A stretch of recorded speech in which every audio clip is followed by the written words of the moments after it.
Happy Fantasy Friday. This is the Banter and Bookmarks podcast. We are Lindsey, Kelly, and Katharine, and we are three book besties diving into romantasy with unhinged theories and a bit of spice. This is episode 3 of a 6-episode series covering Brimstone by Callie Hart.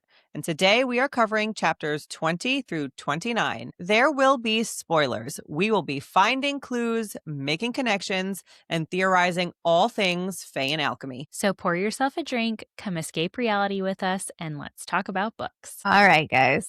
We've finally gotten to chapter 20. Yes. I'm ready.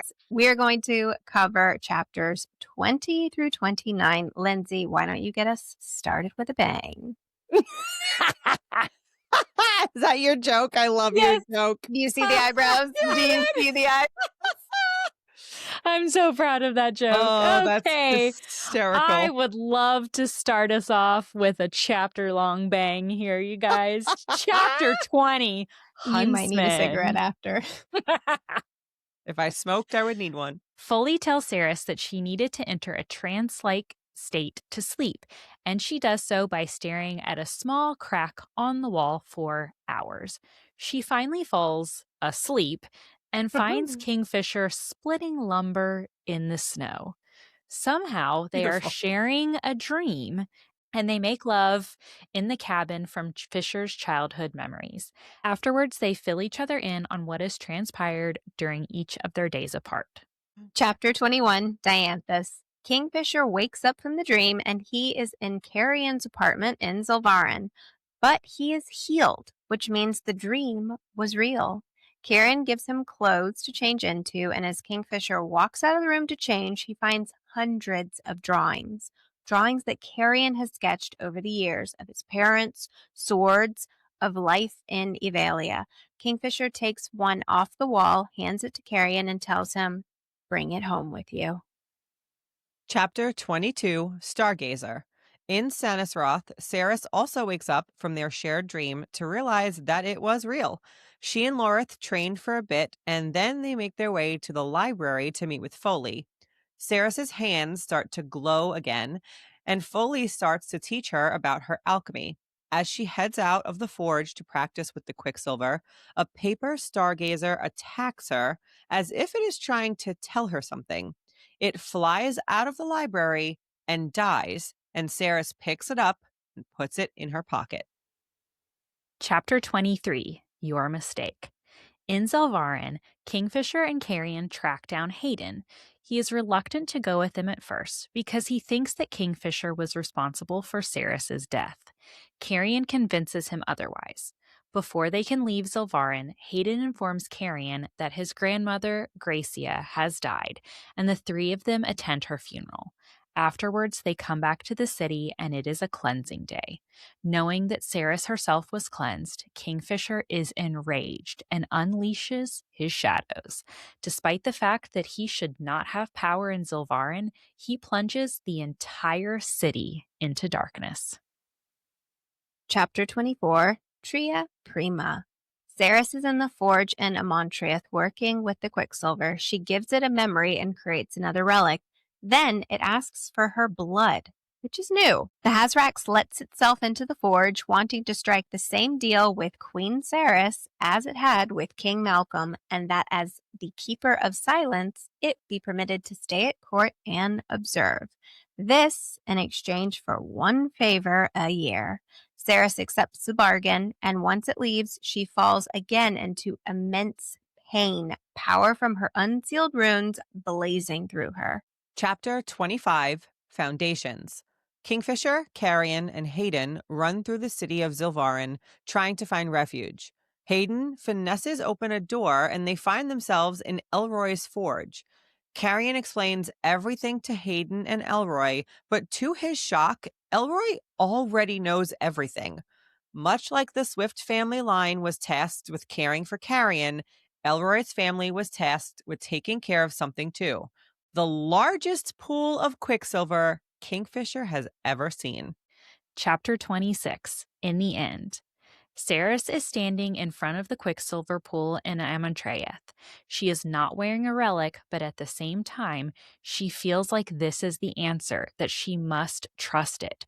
Her Quicksilver rune wants this. The Quicksilver snakes its way up her body and begins speaking to her. This speaker sounds and feels different, though, like it's trying to trick her. It is testing her. Chapter 27, What's Done is Done. Kingfisher, Carrion, Hayden, and Elroy stand in front of the gigantic Quicksilver pool hidden in Zulvarin, and Elroy tells them about his family's secret as forge masters to the Quicksilver.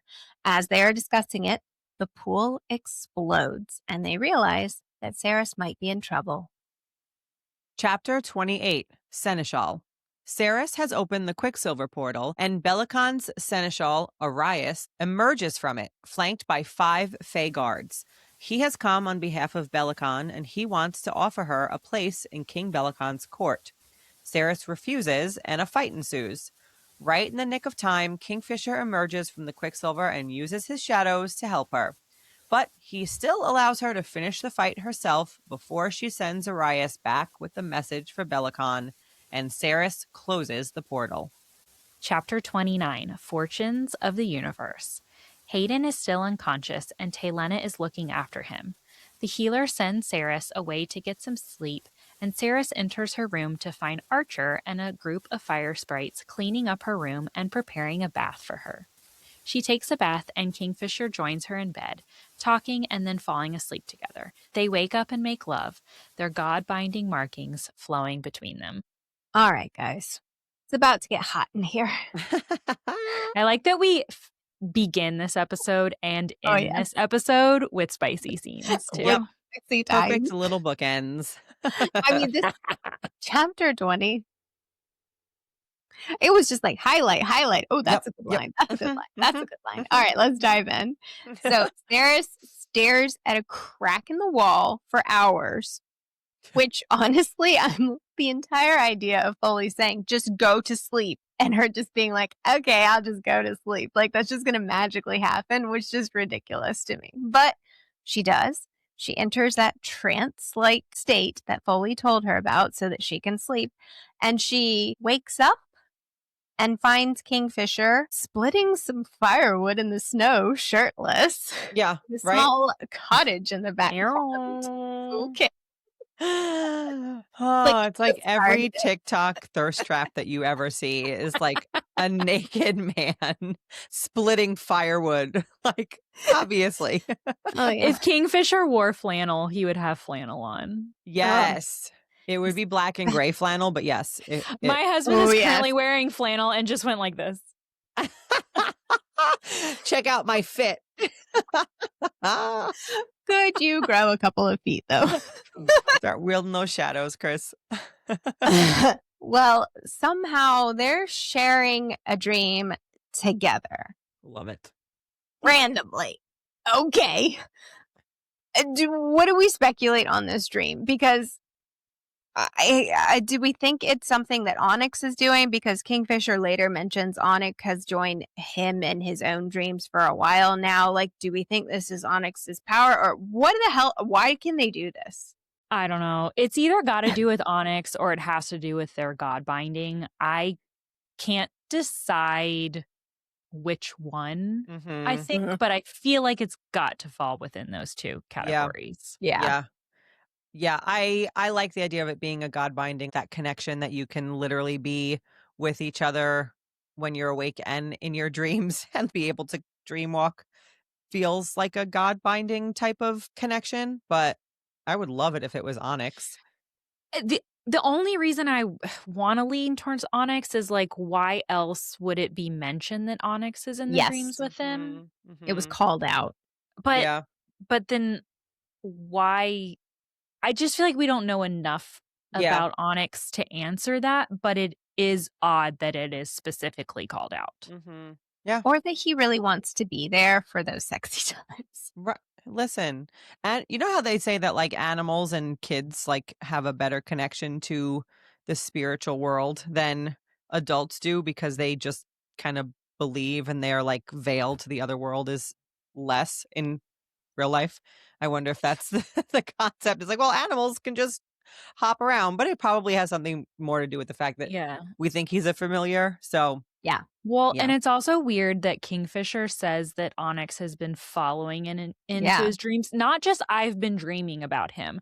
Like, yeah, I can dream about my pets. That doesn't mean I Right. think they're in my Yes. dreams Right. with me. He's like, no, why would you Onyx is think that? here. Yeah, like, why would you think that specifically? And Mhm. he even takes it a step further to say he's invited you in now, as if like Onyx had control to bring Ceres there. Yeah, I like that. I would like it if it was Onyx. Yeah, you're Oh, convincing me. yeah. You're convincing Yeah, me. yeah. Mhm. But you know what? They're never going to write any of this stuff down. So any future people that get God bindings or get a familiar are going to have to learn this for themselves. And that's fine. Good. Sorry you about do, that. That's you fine. do the work. That's fine. Do that hard work. I do like how strong their relationship, though, is in the book. Like, this isn't a typical second book breakup, separation, they're mad at each other, what have you. We've talked a little bit about it. It's like, yes, they're separated by distance, but emotionally, obviously, they're having dream sex or about to. They're very much firmly God-bound together. Yes, they are in tune with each other for sure. Well, Ceres asks where they are, and Kingfisher responds with a quote, "The huntsman's cottage at the boundaries of College. My father brought me here, my father, a few times when I was young. I haven't thought about this place in years." Again, another instance of my father being used, but a specific name not being provided. And I think we're going to continue to go back and forth. Is it Styx? Is it Finran? Is it Styx Finran? Yeah. Who knows? Both, neither. Who knows? No, not neither. It's one It's of gonna them. be a third. It's gonna be a third Yeah. random dad. No, it's one of You those. heard it here first. You heard it here first. I refuse to believe there's a third. And as we said, Onyx is in the dream with them. And that quote from Kingfisher that we've been talking about is, "The damn thing has been following me around in my dreams for a couple of weeks now, even when he was back in college." And randomly, it's really weird. Onyx brings Ceres a green silk ribbon. And I just found that the most strange statement of my pet brought me a green silk ribbon that I'm going to put that on page as if that's important, or just to drive people like us insane, being like, what's with the ribbon? Is the ribbon important? Do I need to remember the Yes. ribbon? Is the color important? Is it important that it's silk? What's important about the ribbon? Or all of it. he just none of it. He just brought a ribbon. I refuse to believe that too, because that would drive me insane. That would drive me nuts. Now you're making me want to go through my Kindle search function and search green many and times? silk and ribbon. And ribbon. Mhm. Do it. Ceres touches Kingfisher, grabbing his ankle, and something strange happens. We get a quote, "A tendril of black ink swirled down my fingers and pooled on his skin, twisting and turning as it chased around his ankle and then disappeared underneath the cuff of his wet pants." It is a very ornate dagger tattoo that shows up. And Fisher says that it only happens when she is thinking very bad thoughts. I don't There's no way. agree with No. that. No. So I think he knows something that she doesn't know. Or do you guys think that he's just like trying to make light of it? I think he knows something else and he's not either not telling her or Yes. can't tell her fully. Yes.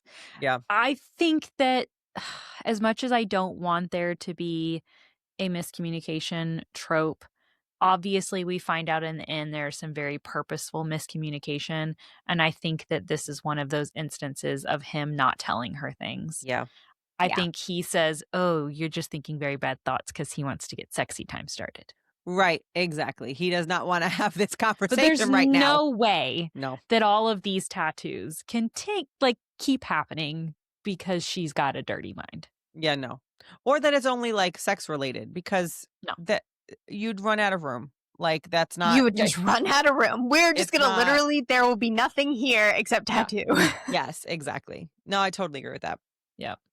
Because 10 pages of glorious fucking later, Let's give an homage here to some top tier Kingfisher sex quotes, shall we, girls? Let's do it. Yes. And my husband is in the room with me right now, so I can't wait to see his reaction as I read this first quote.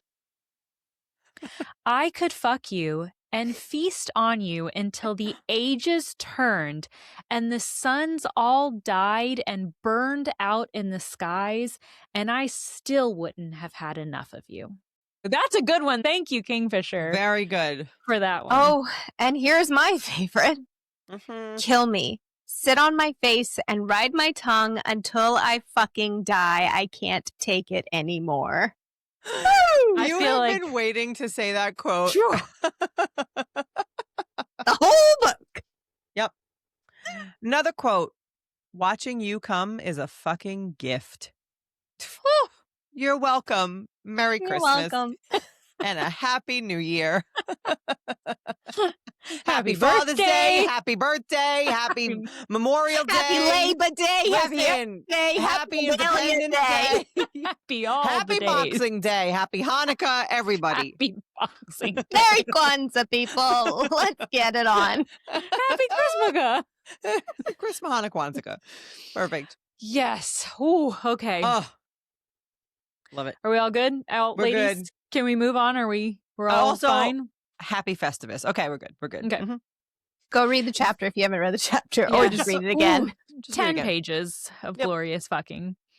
They do bite each other another time during sex here. And this time it does seem to me like Kingfisher was a bit hesitant. Do we agree? Mm-hmm. Do we think he's that way because of his own like hypocrisy of like getting an ick feeling with the biting? Because I got when they first had sex, or I shouldn't say the first time, the second time when she was like, bite me, and he did bite. I got the hesitancy then. But in this stage, even though that was probably like a week ago, either way, Mhm.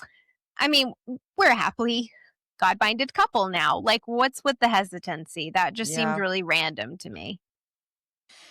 I think because it reminds him of vampirism. And I Yeah. think that despite that his mate is half vampire, he has been adamantly against vampires for a really long time. Yeah.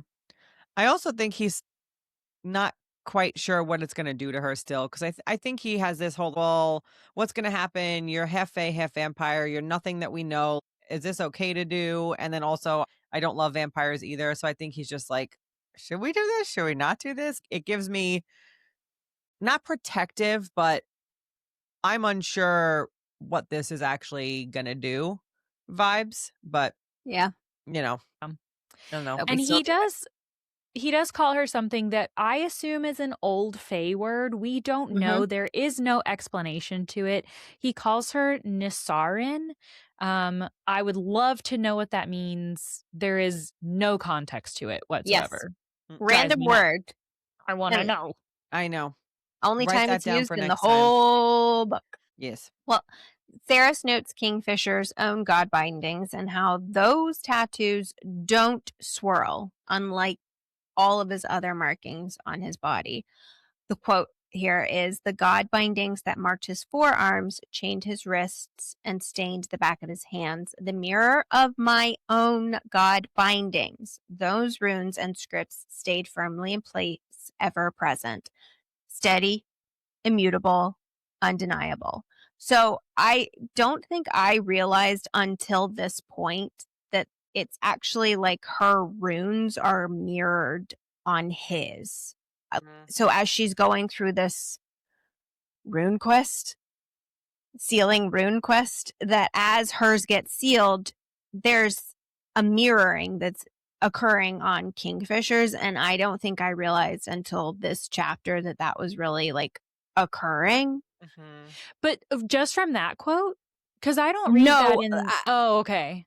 This started me realizing that. And then when we get a later one, I think it's after she seals her Quicksilver one, I Mhm. hearkened back to this quote being like, oh, we were told this. They were truly mirrored on Yeah. each other. That's why she's seeing that binding on hers, I think she mentions hers is sealed blue and his is sealed like black blue, which don't know why there's a difference there. Perhaps it has to do with his shadows.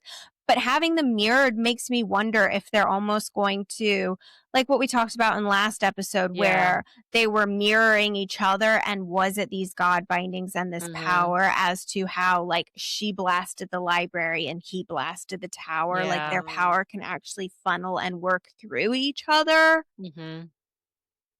TBD. Yeah. We'll maybe. find out. Yeah. And again, I guess there's just not enough information about God-bound couples for them to know if that's normal or not, right? Yeah. For sure. Well, after they have sex for 10 pages, they fill each other in on the day that they each had.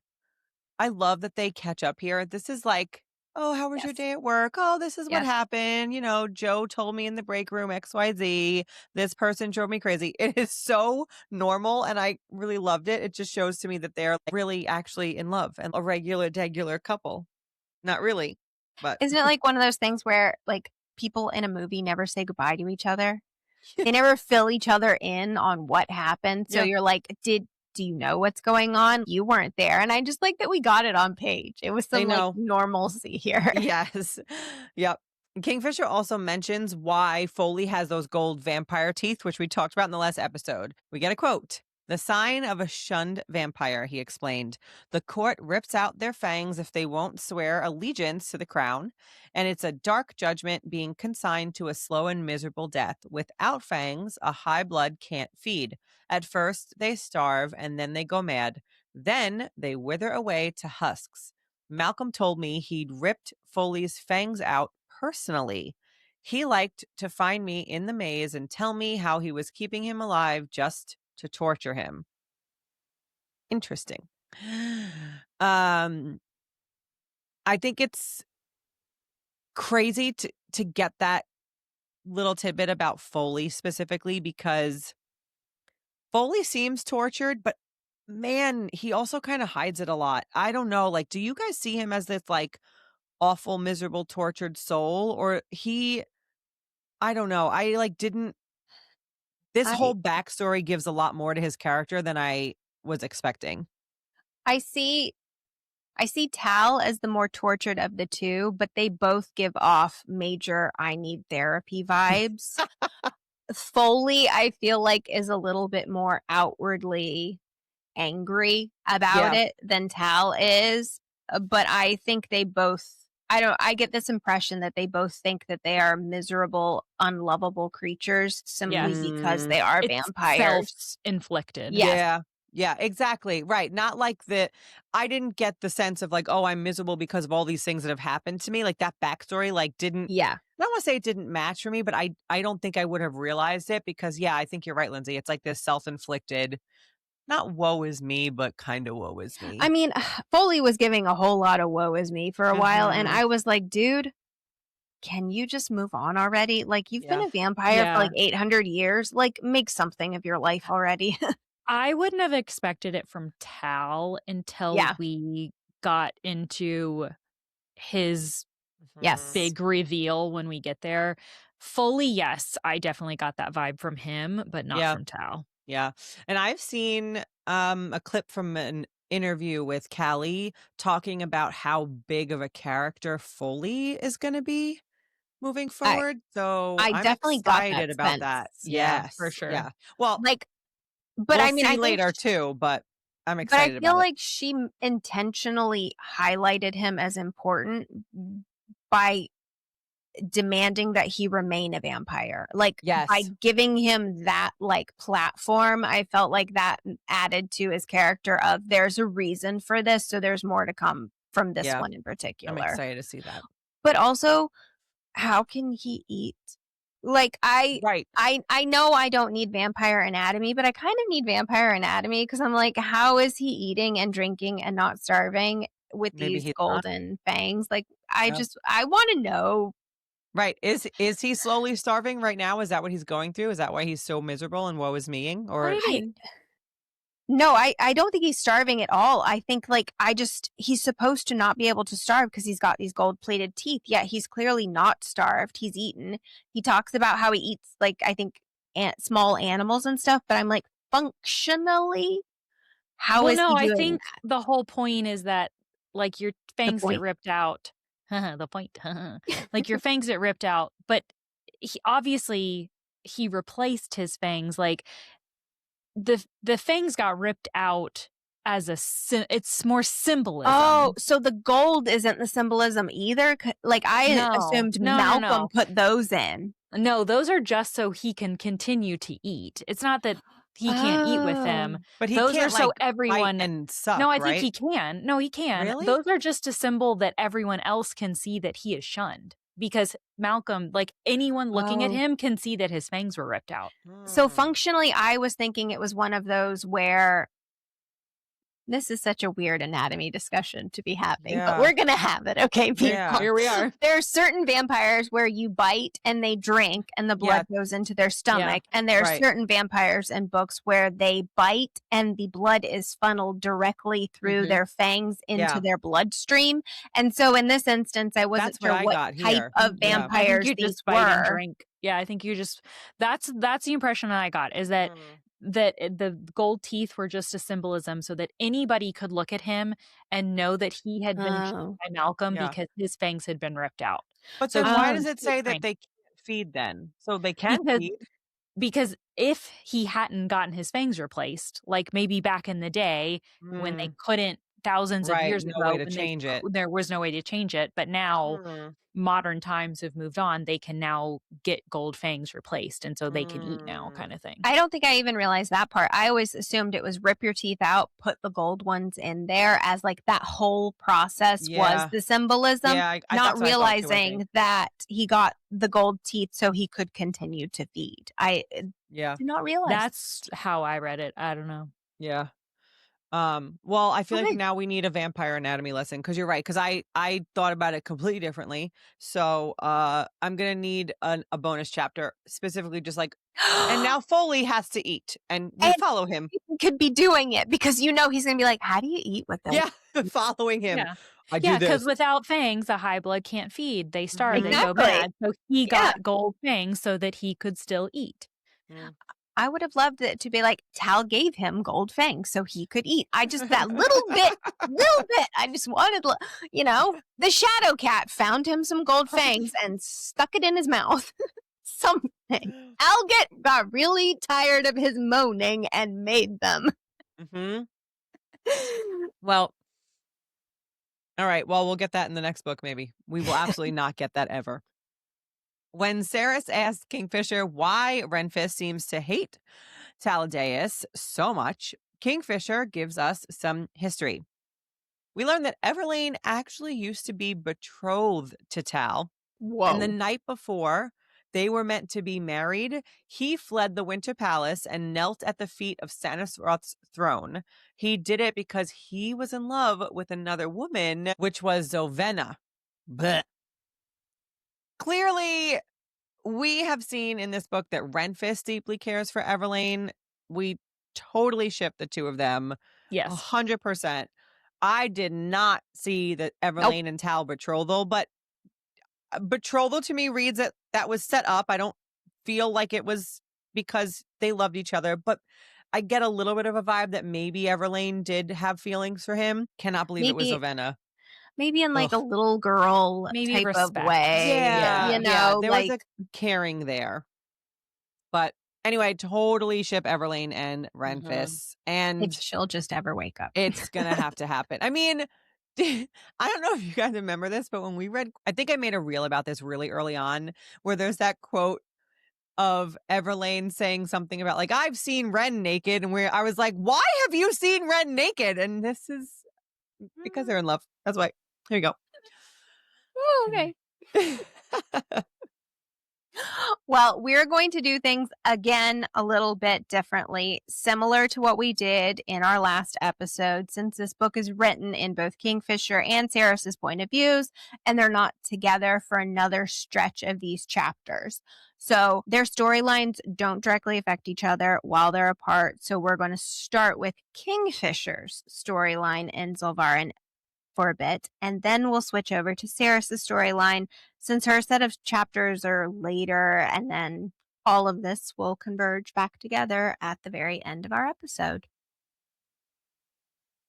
Kingfisher wakes up in Carrion's apartment in Zolvarin, but the dream was real. There is evidence that it was real. First of all, he still has the new dagger tattoo. Interesting. Carrion says that he reeks of sex. You're one to talk, Karen. You're one to talk. Right? And while Fisher has been healed of all of his wounds magically, Carrion has somehow broken out in what seems like pox. Which was Poor so Carrion. Poor What Carrion. kind of pox? Yeah. Obviously, Kingfisher takes a jab at him and says that it's the ones that you get when you use your dick wrong. It clearly has nothing to do with that. It actually has to do with getting bit by millions and millions of scorpions. But Kingfisher is never going to give up a chance to poke at Carrion a little bit. Yep. At So. least up until this point in the book. Right. Carrion gives Kingfisher some clothes to change into. Thanks, friend. And Kingfisher comes across hundreds of Carrion's sketches of his mother and father, warriors with swords, dragons, Evelian landscapes. But I really have to wonder, you guys, where Carrion came up with these images. How did he know to draw these things? Yeah, I mean, they mentioned the Galarian book that he had, and he got a lot of it from, but it was in But such Galarian. detail. Yes. Totally agree with you. And talking about people that Kingfisher didn't know, but as if they were real people. I don't know. All that just seems so fishy to me. Yeah. Well, and he does say that when he's drawing, especially Amelia, Carrion's mother, that there are times where obviously like he got her nose wrong or he got her mouth wrong. So it's never perfect. But Carrion's drawings are still a little too close.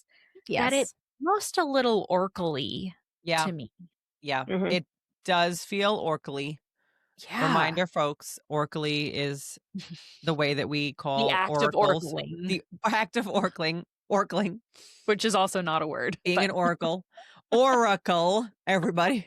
Oracle. Oracling around. Yeah, like I I mean, completely he came agree. through when he was a newborn. How did he Yes. get these images? Yeah. And so close to Yeah. his mother's actual likeness. Yes. Yeah. I think you're spot on. I think it's either some type of oracle power magic of some sort, or, I mean, we did just have a scene where Kingfisher and Saris were able to connect with each other in a dream state from between realms. So that is what I wonder, if there's some type of way that he is either, I don't necessarily think I believe that he is seeing his parents in his dream state, but His dead Is they're parents. dead. yeah, exactly. Like, I don't think that We he is communing with the dead in his dreams. Right. But is there some kind of way that he has been learning a lot about, because he knows a lot about a lot of things. Yeah. And we've talked, he has the books, yes, but is this a clue as to how he's been actually keeping in touch and keeping Yeah. track and learning things? I don't know, but Or maybe think it had the could be either. gods visit him or the gods Right. give him visions. Right. Potentially. That's Yep. true. I mean, That's we a good did point. theorize his mother could be a witch, a Galarian witch. Yes. From the we Belfer have. clan, maybe even. That's where he gets his red hair, when apparently all the royals have black hair. So maybe it's some kind of power that he has inherited from her that allows him to do that. I love that. I would love Maybe if he had some Oracle, witchiness. maybe witches can oracle too. I mean, Mhm. if his line, if the Diantheus line is the most powerful, he's got to have a lot of power hidden in there 100%. somewhere, right? 100%. Like there's got to be, it's not going to be just one thing. Mhm. He's Yeah. got to have a lot of power hidden in there, Agree. which is exciting. It's exciting for Carrion's character development for us to be able to see that. And maybe that means he'll have more than one power too. Maybe he can see things. Maybe he can play with fire. Yeah. Maybe his love of plants is more than just a love of plants. Maybe he can do all these things because he is from that royal line. Yeah. Yeah. Mm. I would love that. Interesting. Carrion comes up behind Kingfisher and says, I know what you must be thinking, that I'm pathetic and obsessive. And Kingfisher, it's really one of the first moments here where he responds and says, no, not at all. And he reaches up and takes down a drawing of Amelia and says, you should keep a hold of this, Carrion. Bring it home with you.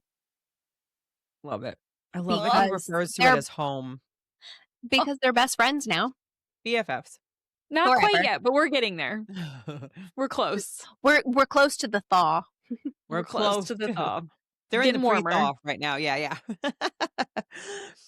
In this scene, we also get another unnamed father reference.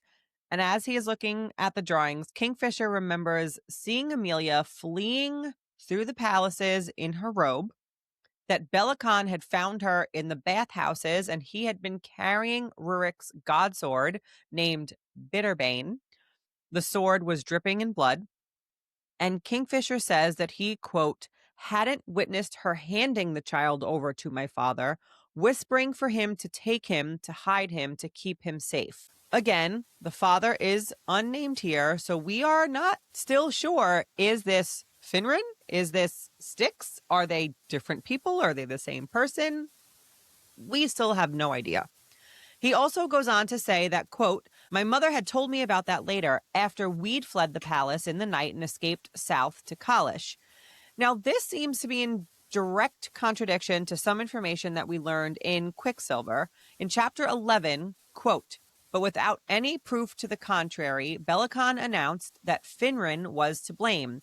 Less than a year later, Bellicon announced his engagement to my mother. By all accounts, she was surprised, given that she'd never even met the king. But Bellicon made it clear that marrying him was the only way for her to prove that she wasn't a traitor to the crown, too. Plus, Finrod had been very wealthy, and Bellicon needed money to pay for the conflict breaking out with Sanisroth. Bellicon informed my mother via royal herald that she was to report to the Winter Palace, and she was to bring all of her assets and money with her. Rosarius still talks of how furious the king was when she arrived with Kingfisher in tow. That is not the same story. Yeah, we had a really long text message conversation one day about, was this really contradictory? Could there be a possibility that this wasn't contradictory? And yes, there is a possibility that this doesn't contradict. There is a possibility that they could have been in the castle that night, that Kingfisher could have seen Bellicon with the sword dripping with blood, that his mother could have told him that they were going to flee the palace and escape, and that Bellicon didn't see that at all and didn't know who they are. Mm-hmm. That's a possibility. Right. It seems very, very unlikely that that's the case. So Because I feel like this is contradictory, but because even think about the fact know. that all of this had to have occurred, and Kingfisher's father had to have put these protective wards on Kalish from Bellicon. So clearly he knows who Bellicon is. It just seems such a stretch that his own wife would have never met him. And to your point, like if they're all living in the same palace, he's literally never met Bellicon ever. The wife has never They're met not Bellicon. and that's a good.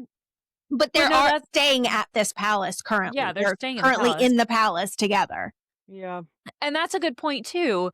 The father had to have put the protective wards on Kalish before he went through the Quicksilver. So clearly he knew that Bellicon was coming for them prior to him going through the Quicksilver. So And they knew that Bellicon was up to no good.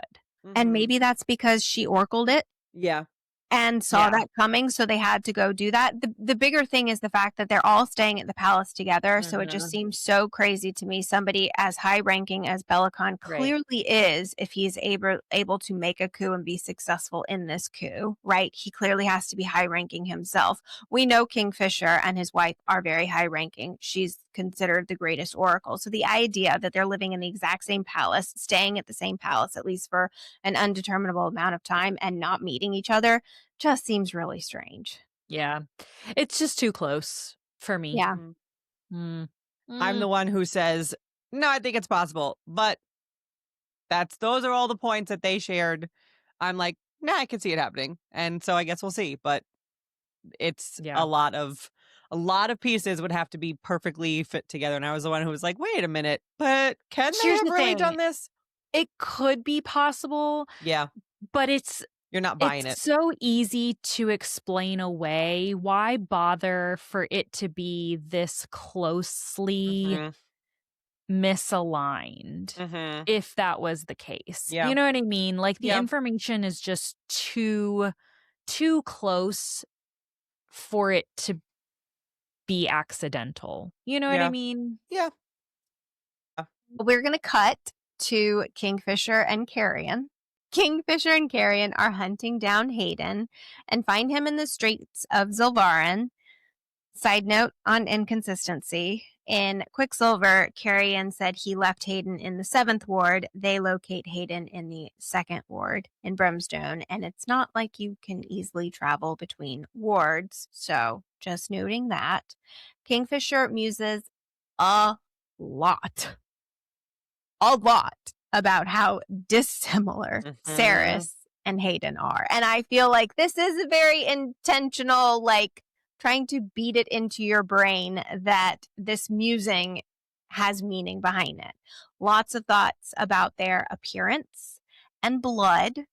And I think Kingfisher had a really interesting line. So we have a quote, "Among so many millions of people, it was no great surprise that I hadn't been able to find him before. But now, 20 feet behind him, I could smell it, trailing like a ribbon behind him as he wove through the bustling crowds. Something like sunlight, a little like home, but different." Now, in Quicksilver, we mused a lot about them probably being half siblings, not full-blooded siblings. And I feel like Kingfisher mentioning this different here is that important distinction. And I think that he's basically confirming our theory without confirming our theory. Yeah. Totally agree. Well, I like this funny moment that we get between the males. Carrion says, "I think I'm starting to rub off on you." And Kingfisher says, "Don't use that word rub and then refer to me in the same sentence." But then he thinks that Carrion is slowly starting to wear him down. And the thawing that is occurring here. And I think we were all hoping that Hayden would have grown up, but it's literally just been weeks. So really, in what time could he have grown up? Same old. Same old shit. Hayden tries to pull a dagger on them, but Kingfisher's too fast for him. Surprise, surprise. He calls Kingfisher a traitor.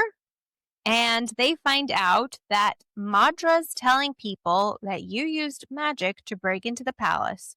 She's saying that you murdered a bunch of people who were about to be pardoned and released from the cells.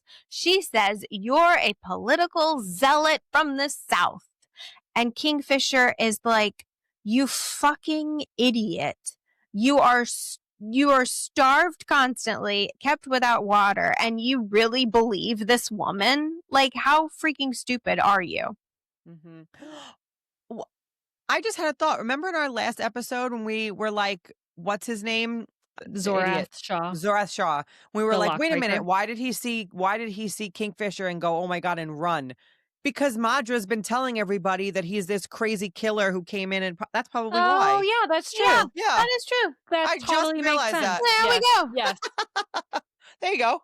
You know what? I like it. She I had like it. wanted posters of him up all over the place. That you have confirmed this, because that was nagging me. We were like, Yeah, why the heck? yeah. What the heck happened? This is what happened. Perfect. I like it. Huh. What are those I'm things really glad called? that you brought that Wanted up. posters. Yes, Three reads later. Thank you. we got there in the end. The simplest Right? of detail. Yay! We were like, expecting what could web they of have done in conspiracy. past I know. lives?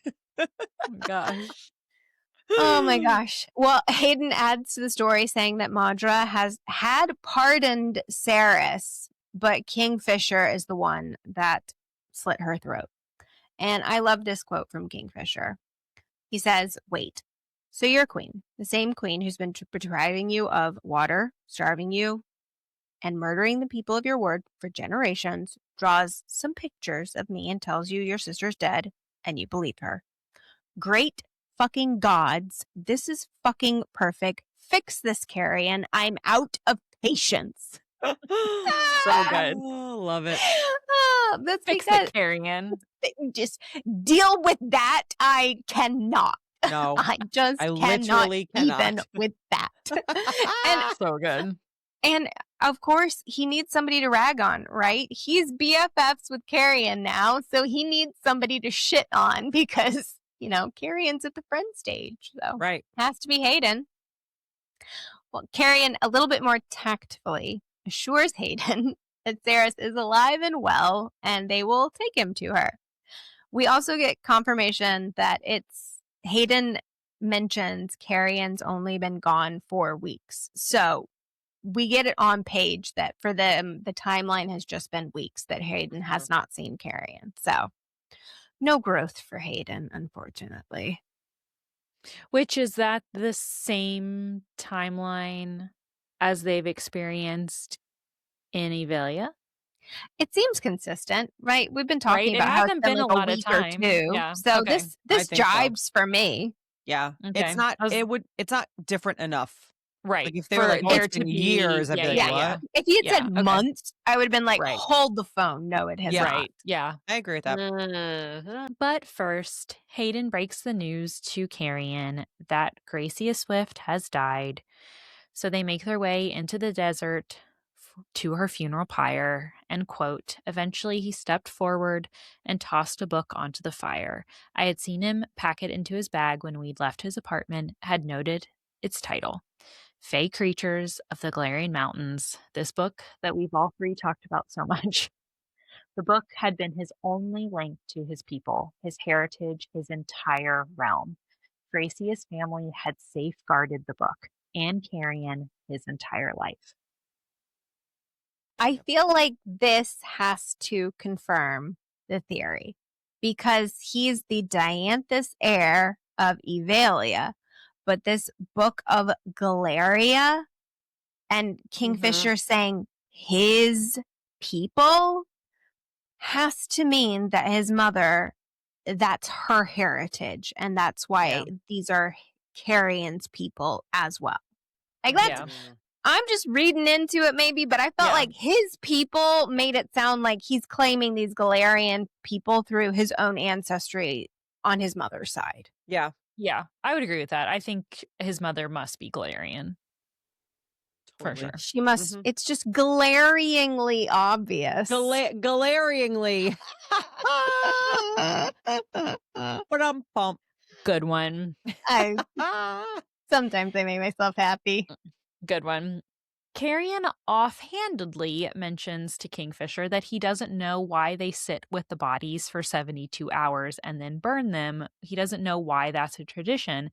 But Kingfisher tells him that Zilvarans do it for the very same reason that Evelians do it, to ensure that the bodies don't rise as vampires. Such an interesting crossover between their worlds that has kept over the centuries. Especially because there's not any vampires in Zilvaran. Not anymore, at least. Not that we know of. And then one of my favorite moments in the book, Kingfisher pulls Carrion into a hug and Carrion sobs into him. And Kingfisher thinks this is what Saris would do if she was here for him. Mhm. And Ugh. it's such a sweet moment with them. Because she This is totally when they become was. BFFs. Yes, So they cemented This is their it. friendship with a hug. they With the did. hug. This is it. This is Because it. he has to recognize that, like, Carrion burning that book, he's saying goodbye to Yeah. Zolvarin. Like, Yeah. Gracia was the last of this female line that had been with Carrion since he was a little baby, and Mhm. He he's has saying nothing else goodbye. here. Right. And it's just so sad. Yeah. He's Yeah. got depth, people. He's He known does. pain. Yeah. And it's a good way to symbolize the closing of that chapter for him and the fact that he Mhm. is fully back in Evelia and fully back to be the heir that he was born to be. And this is putting a little bow on that. It's Time to go Mhm. home. time to go home and take this picture of Mama with you. Well, on their way back into town, the Quicksilver is relentless, trying to get Kingfisher to go a certain direction. When they're climbing out of the tunnels, Kingfisher then asks Carrion why he had to boost him earlier if he was perfectly capable of doing it himself. I love that. Love it. Excuse me. And Carrion's response is, if you treat me like I'm the court jester, I'll be the court jester. If I'm the laughing stock or the drunk or the idiot, then you're not thinking about who I really am, are you? I survived here for over 1,000 years. Do you really think I'd have been able to do that if I couldn't pull myself out of a fucking hole? If at any point you underestimate me, then I'd say that was your mistake rather than mine, wouldn't you? Abso-freaking-lutely. We Yes. talked about So this so good. much in Quicksilver. We were like, Oh, guys, yeah. he is playing the fool. He is He playing is. the good. idiot. And he Un- proves it to us. Underestimate me at your. Right. That's on you. That's on you. Sure. But Sure. I think that people are still doing it. 100%. And he's still Like, playing into it. He'll And he's do it. still playing into it. Yeah. Like, even when Kingfisher, even when they go back to Evelia, I think Kingfisher starts to look at him differently, but I Mhm. think that I think that he doesn't fully get it. Yeah. Yet, even now, you know? And to be fair, because to this point, Carrion hasn't shown anybody who he truly is. So they know Mhm. he's the heir, but they don't know him as anything else. And so Mhm. it's going to take a bit for them to realize and see Yeah. how he actually is. Love this quote, love this whole moment. And it makes so much sense for how Carrion would have survived in Zolvarin this Mhm. whole time. And what a Just clever play the ruse fool. for him anyway, because he's taken by these people. He's the heir, but he doesn't know where their allegiance is. So he's going to Yeah. play the fool, have them underestimate him. When it is revealed, he can still fall back on that Yep. fool until or if and when they put him on the throne. All the while, what's he doing? He's listening. He's pretending to be asleep. He's constantly reading. Yeah. He is going to be Yeah. a political mastermind once Yeah, people he's give it going credit. into a world that he doesn't know where anybody's allegiances truly Yeah. lie. That's so true. That's so true. He's a genius. He needs his own Carrion. book and Yes. somebody Please. to mend his wounded heart. Oh, is that you, Kath? Oh, yeah, I can do it.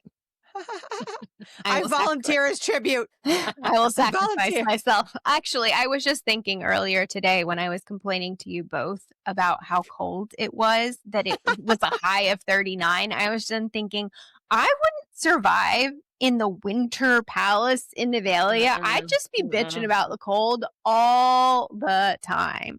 I would die. I'd literally die. Where's the summer palace? Yeah, can I go there? I want to go to the summer palace. Thank Yes. you so much. Can the we beach. just move all this to the south, Yeah, please? yeah. Near a beach. But Evelia is in the south. Yeah, it's just cold. The whole place is cold. I Different would poles. die. I would Mm-mm. die. I don't like it. I would have to have a little Carrion and Tal sandwich to warm me up. Oh, fire magic. A little fire sprite. Well, they drop their hoods, walk through the city, and they see posters with their names on them accusing them of unauthorized magic use and saying magic is a disease. They overhear the townspeople saying, magic isn't real, it's a joke. She rants and she raves about make-believe every even light. The fae this, magic that. She's finally convinced herself it's all real. She's lost touch with reality. And this harkens back to what Foley said like a few chapters ago. Like, you can never really eradicate magic from a place because even if they don't believe in magic here, they're still talking about it. But also, they have even light here.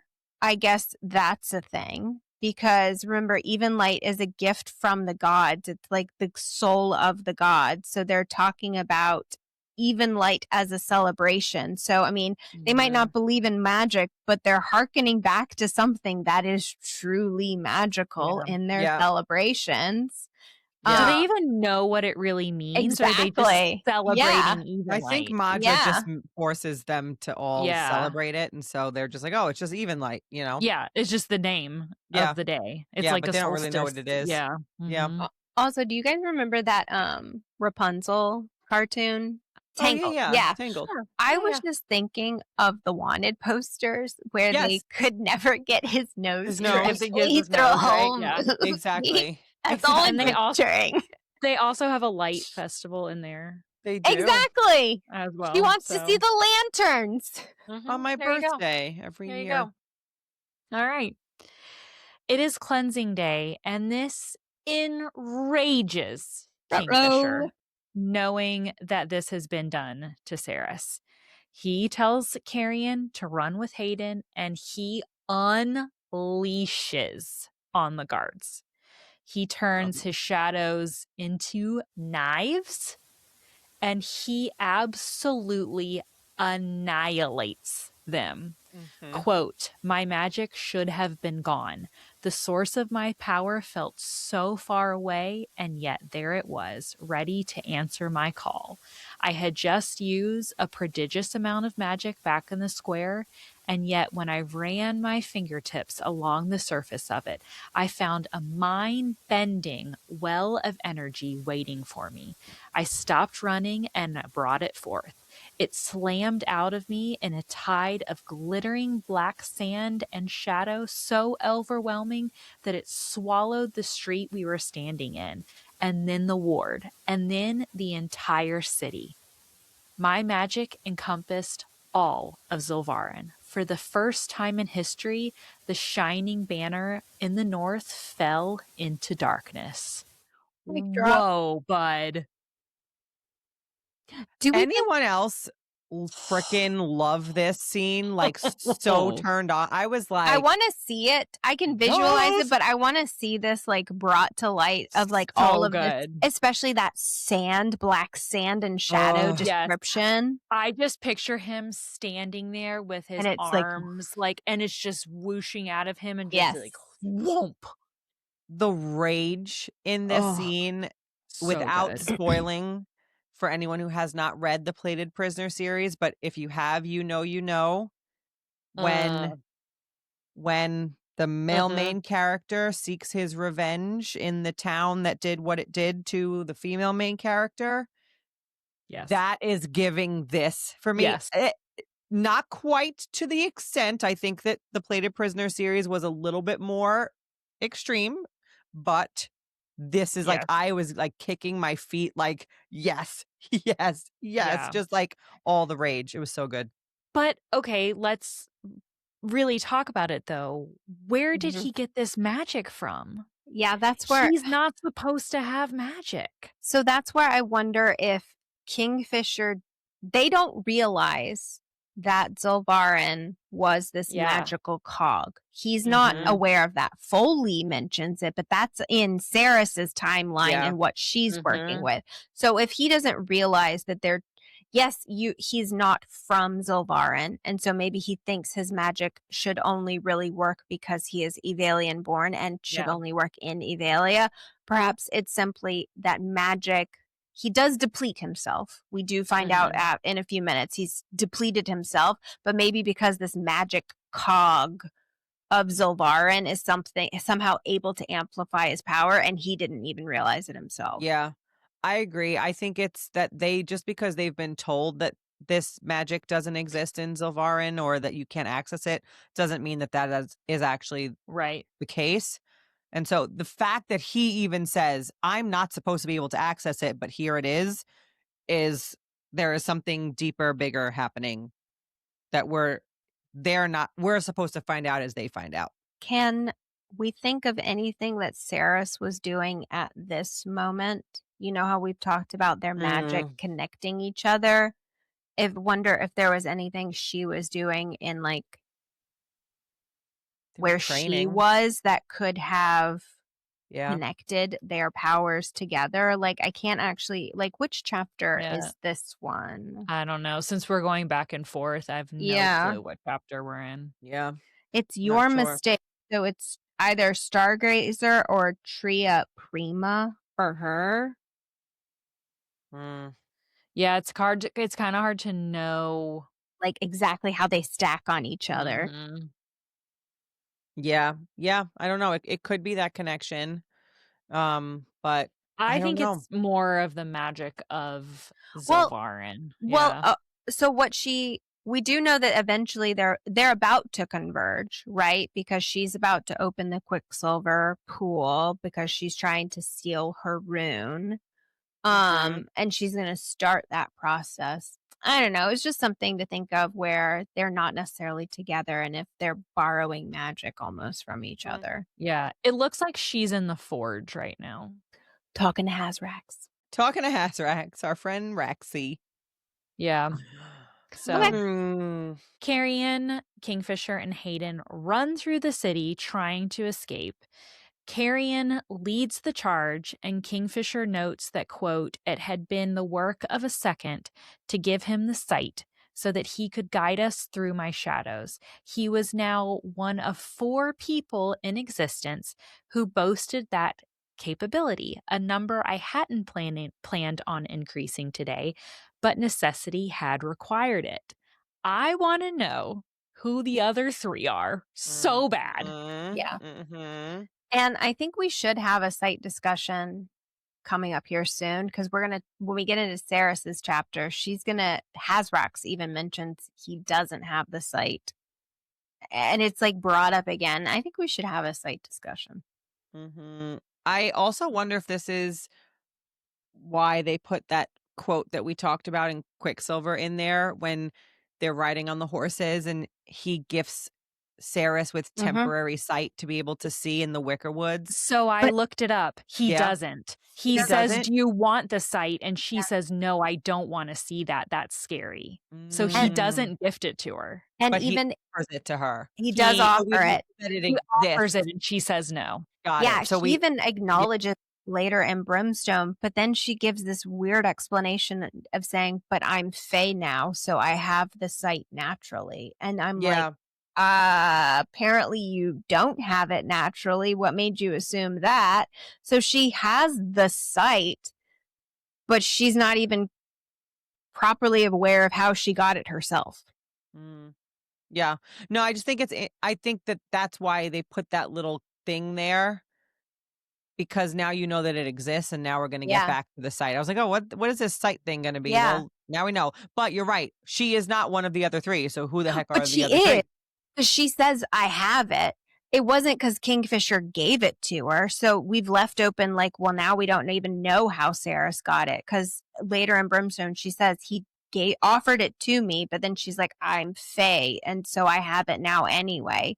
Which contradicts what Kingfisher is saying here, is saying no, it's not something you would just have naturally by being Fae. I gave Carrion that. I have it. We now know Saris somehow has it. So then who's that last person?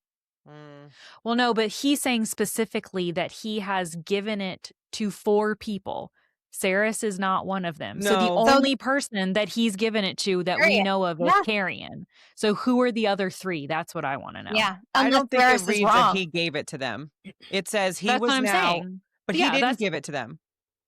That I'm agreeing with that. Yeah. Oh, okay. That's not what you said. He's only given it to Carrion. Yes. And 3 other people. Yes. Yeah. So I want to know who those other 3 people are. Yeah. Well, he is one of them. Who is?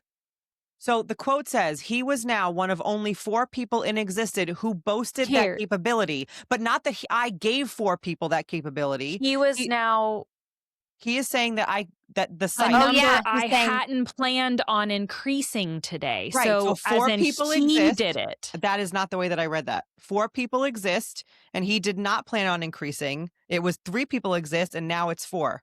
But I didn't plan on increasing it. That's technically. I don't read it as he gave it to all of the other people. Mm. Yeah. You know what I'm So saying? I read it as he gave it to those Yeah. people. Yeah, I who read it knows? as him and Carrion, and then 2 other people. And Saris clearly has it. So then, and if Kelly, if you're Either reading way, it correctly, who else is it? So that would leave one person still left. At least. There's at least one person, maybe 2. Who knows? Who is it? And what does it actually mean? We know it's not Hazrax. He rules himself out. You know what it actually means too? Is it just the sight in the dark? Like what? Yes, what because is think the about sight? what that darkness is the shadows from Diaxis, from that realm of his father. And So they think can about see it through from there. So you can see through that. So I feel like it's giving you sight through whatever that realm, underworld, whatever it is that we don't know what it is.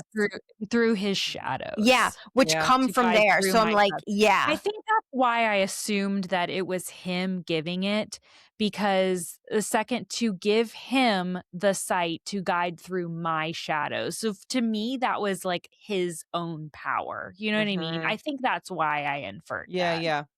And it's Who knows? It could be either. Yeah. I'm just saying that's not how I read it. So it's Yeah. interesting, but it could be either. And Mhm. I wonder why those other people had to have it too. Like in and what it makes situation? sense why you would read it that way, because Saris in Quicksilver's, or he mentions to Saris, do you Said want no. me to give you the sight? So it makes total sense why you would read it that way. Right. Is he the only one who can gift it? Yeah. I don't know. And I It's agree with probably you, not Katharine. important at all, but it just makes us wonder. It does. And I also agree with you, Katharine. I wonder if Saris does actually have the sight. Yeah, she says she that could does, just but be how does she know? wrong. Yeah, Right. She don't know a lot of stuff. That's so true. He could have literally just given it to her, and she doesn't realize it. And because she's just saying, "Oh, I have it because I'm Fae." No, you don't just have it because you're Fae. So that makes me wonder if he gave it to her and she just didn't accept it, but he still gave it to her. She thinks like her eyesight got fixed, so she has the sight. Exactly. But really, it's Maybe she like doesn't way realize more than what that. it. Right. She's like, "Oh, I can see in the shadows," but It's really, so then like you easy. put the glasses on, you're like, "Oh, now Just I can because see in all the three of us shadows." got LASIK doesn't mean that we have the sight. No, what do you mean? I have the sight. I have the sight. I don't know what LASIK you got, but my LASIK gave me the sight. I paid extra for that LASIK. Oh, but also, it makes God. sense that he would give it to her, because if he's going to go all crazy in the bedroom and just erupt shadows from time to time, it's probably helpful if she can see through them. Yeah, he's gonna give it to her so he can give it to her. Exactly. Again Unless and he again doesn't and want her to again. see in the bedroom. You know Oh, what? what's the Blindfolds thing? exist for a reason. Just use one. You don't need shadows for that. I don't know. If it's Unless Kingfisher, I you want have to see all of it. shadows, I would rather you use your shadows I than agree. use a blindfold. That's hot. Listen, but Kingfisher, I want to see all of it. Mm. Don't blind my sight, please. We're gonna get off on a tangent here. Oof. Oh, I think we did. we did. We're down a hole. They hide in a forge, and surprise, it belongs to Elroy. We are back with our boy Elroy. He initially wants them out, but Carrion calms him down and tells Hayden and Elroy the whole story. Shockingly, though, are we shocked? I don't know if we're shocked. Elroy already knows everything. Yep. And he pretty much guarantees that he's not Fenrir, as I was really hoping that he would be. But he knows a lot of stuff and was definitely more than just simply an old dude working in a forge. So we knew he was important and got that bit right. Exactly. Elroy mentions that he knew about Carrion, which absolutely shocks Carrion. He says, quote, "There were rules I was supposed to keep. Don't tell anyone about the Fae. Don't talk to Carrion about the Fae. Don't tell anyone about magic users I came across. I'm a forge master, the son of forge masters. The Swift family wasn't the only bloodline that was charged with the task that they handed down through the generations. Gracia and her lot watched over the boy. Me and mine were given a different job to do. But, like, why? Who We gave you want the to job? know. Right. Who gave you the job? Who had the foresight to continue to do this? And why all these years later are you all still continuing to do it? What I just need to know more. Yeah. I'm guessing that they are alchemists of some Yes. sort. Mhm. Right? I feel like Because they they have talk to. about, yeah, like he talks about his father and his grandfather like going mad because of the voices. Right? Yes. Which that sounds a lot like Quicksilver. Mhm. Um And so the alchemists in maybe general. and the alchemists in general. So maybe they were alchemists and like didn't realize what that meant, or they had a drop of alchemy in them where they could hear it, but they couldn't do anything about it potentially. Yeah. You know what Yeah. I mean? So I don't think they were full alchemists like Ceres, but I think that they probably had just enough to drive them crazy, Yeah. unfortunately. Rough. But again, you're still passing down the information. So Yes. where did that come from? Yes. Exactly. The Exactly. pages that he eventually burned. Maybe. Yeah. I'm But sure someone we'll find had out to have more. written those pages. So Mhm. who wrote those pages? Mhm. Okay, I got a Yes. theory. Let's hear it. Okay. So Kingfisher starts to notice this thrum. The word thrum is continuously used. Okay. So I kind of want to set this scene. So Kingfisher's questioning Elroy and Elroy's knowledge, right? The rules, how they had to like follow all of that. And Kingfisher, like his reaction to all of these pieces of information, here's what he says. He's like, what rules? My body felt strange, too hot. It could have been the fact that I was standing in a forge in a realm that was already unreasonably fucking hot, but this felt different. I could feel my heart beating all over my body. Elroy continues with the rules. And who made you promise to observe these rules? Kingfisher's asking this of Elroy. And Kingfisher mentions, I could hear it now, pounding in my ears. Thrum, thrum, thrum. I swallowed hard and spoke, my voice just a whisper. Tell me. Okay, let's cut to the next time this thrumming occurs in the last chapter of the book. And Ceres noted, a hollow thrum pounded inside of me, a hammering at the door, a second pulse that served no purpose, magic, unfamiliar, unrealized. And that is when they meet the dragon. And the dragon says, I am Arisen, keeper of the gate, and I have not spared you out of mercy. Kingfisher knows why you were brought before the dragon and says, he says, you've spared us so that we can be brought for judgment in front of your master. And who is the dragon's master? It Styx. So I think this thrum that Kingfisher is hearing right now, I think this is the first time Kingfisher realizes that his father orchestrated all of this. So I think all of this was Styx's doing. And it would just explain this bizarre reaction that that Kingfisher is feeling as Elroy is explaining all of this, all of these feelings, this physical feelings he's experiencing just don't make sense unless he's coming to this realization. And so I have to wonder if Elroy himself knows more about Styx than he's letting on.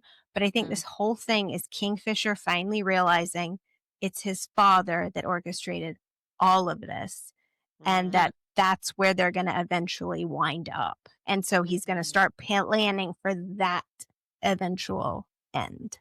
What do you think is Styx's motivation for setting all of it up? His wife and letting told it him go to. for this and letting it go for this long. His wife told him to. In a good way or a In bad a way? good way.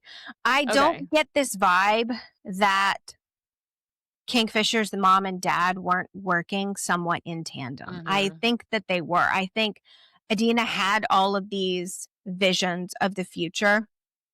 And I get the impression that Styx helped enable it because we know from the Orlena bonus chapter that it was Styx himself, not Fenrir, but Styx that brought Carrie into Zolvarin because there's just mention of shadows, right? And we know the shadows can only come from Styx.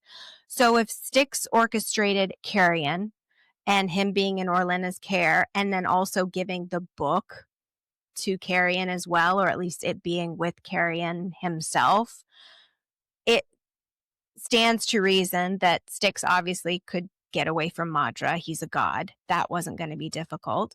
If he then orchestrated a line of people like Elroy and his family and all of, his ancestors to serve this other purpose, all towards this ultimate end of needing a Quicksilver pool here because his wife oracled a vision of needing this, it just gives me the vibes that Styx been orchestrating a whole lot of this stuff. Mm. And I mean, obviously, with the thought that he messed with the timing of going through the Quicksilver. Yeah. Obviously, he has something to do Yes. with the orchestration of all of this. Yeah, I mean, he's a god. He can fuck with the timeline too, for whatever reason. I don't know why he had to fuck with the timeline, but it stands to reason he could do it. And if Well, we it's know that they did. yes, but I meant Yeah. if it was Styx specifically or if it was another god who did it. Yeah. Obviously, it's one of them. But Yeah. it would make sense if he knows that the reason he will need to come to him and ask for a dragon for that brimstone to stop the rot is all of this orchestrating itself so that he will come to this realization and realize he needs to come to his father for that brimstone. Yeah. Question. It sounds like do you believe that Fenrir and Styx are the same person or are they I two different honestly, people? I don't know where I stand on that specific point. I really Yeah. don't. I think I really much prefer them being the same person. One, it's cleaner. But two, I just kind of it would them being the same person for me could explain a lot of their magical discrepancies, right? Of who's getting the power and the whole glamoring thing, because obviously a god can glamour. A god is a god. They have a lot more infinite powers. So I feel like it's cleaner if they're one person. But I feel like this theory would work even if they're two different people, right? Styx, as his biological father, could still have done all of these things for his son in conjunction with his wife's, or not even his wife's, his son's mother's assistance and her visions to still accomplish the same goal, even if Fenrir ultimately is, yes, a separate person. Yeah. I think the more we talk about it, the more I'm convinced that they're the same person. Yeah. Yeah. I'm leaning the same way. And I'll tell you another reason why I'm leaning the same way. So I just looked up Finrin name meaning because Katharine has taught us to do that. Oh, yeah. And I got the name Finrin is a likely variation or less common spelling of an Irish name, Finton, Finian, blah, blah, blah, blah. Cultural significance. In mythology, in Irish mythology, Fintan Mac, I cannot say things in Gaelic, sorry, to half of my ancestors, was a wise sage. He was a shapeshifter who lived for thousands of years. So now I'm like, well, frig, I wonder if now that name was based on that and he's a shapeshifter and he is the same person. So I don't know, but I'm leaning towards it too because I think you're right. It's just cleaner and it It's makes easier. sense in this, especially in this situation too. But Yeah. I like that theory. I like that he is orchestrating it all and has seen what he needed to see. And Kingfisher realizing it in this moment. Like, And getting because we hot kept, and like, holy crap. kept wondering this whole time, like, what does Kingfisher know? When does he realize it? And that was very much bothering me through so many reads of this. This was the first instance where I felt like this could explain where he finally realized this in particular that led them towards this kind of like second half of the book and all the actions they need to take. Yeah. I like it. Makes sense. All because of the word thrum. Thrum. Because it's not a common word. So really, when you look at it in Brimstone, just search the word thrum. It kind of stands out. There you go. It's specific. Elroy then shows them a secret passage, and I want to note that he uses blood magic to open the passage. And this is directly after Cerys's point of view chapter, where the Hazrax warns her away from blood magic. And then they go to Zilvarin, and Elroy's like, oh, let me just use some blood magic real quick. I think Lindsey's Bad right idea. here. Because, I mean, if Lindsey, you're right, that they're just weaker alchemists that have to use these sacrifices of blood magic like what Elroy did here. It just proves, because Zara said there's hundreds of alchemists in Zilvarin, so It made me think of the fact that they are weaker, but it also made me wonder if there was some good versus evil going on. That's a good point. Just because And you're I an don't alchemist want to doesn't mean say you... that Right. because I don't want them to be evil, but I see the Hazrax personally as a good guy, but in a very chaotic way. It's I don't even know how, yes, chaotic, but in a very neutral way. Like it's neutrally good. Does that make sense? Yes, there's the scale. Like, there is a scale. Yes, like the Hazrax is very neutrally good. Yes. So I think anything against what the Hazrax is saying would be bad ipso facto. And I don't want to say that Elroy and the alchemists are bad, but this, I don't know, these two up against each other made me go, ooh, I don't know. And they might not realize what they're doing, right, or what the magic that they're, because you think about it, magic doesn't exist, right? They don't have any real understanding of what the Quicksilver is, of what is happening. So they could have been really fucking stuff up this entire time. Right. They were taught to do it, so they did it bad and not realizing that they were 100%. And maybe 100%. That's the Hazrax of saying, you are more, Cerys. Do better. Don't learn. Yes. And then, and they're not doing it evilly. They're just doing it ignorantly. Exactly. Exactly. Well, he uses the blood magic and opens the portal, and the Quicksilver Pool greets Kingfisher. You came. You came. And it is back to being multiple voices, not just one, as it has been lately. And I recently saw someone online who was like, does anyone else hear the aliens from Toy Story? And I was like, yes, we do. We've got a whole episode on that. Yes, we do. He is the claw. So he is our master. The claw. You came. It is the largest Quicksilver Pool that Kingfisher has ever seen. This is impressive because he's seen a lot of Quicksilver in his life. Elroy says, quote, we're metal workers. Who else was going to do it? We've been adding to it for years. Every time a piece of metal laced with Quicksilver came across the threshold of our forge, we refined it, pulled it out of the weapon or piece of jewelry, and set it aside. Until recently, this was all just individual pieces of metal, separate. But when Cerys was taken, the metal turned to liquid. That's when it fused together and became this. I knew Cerys had something to do with it.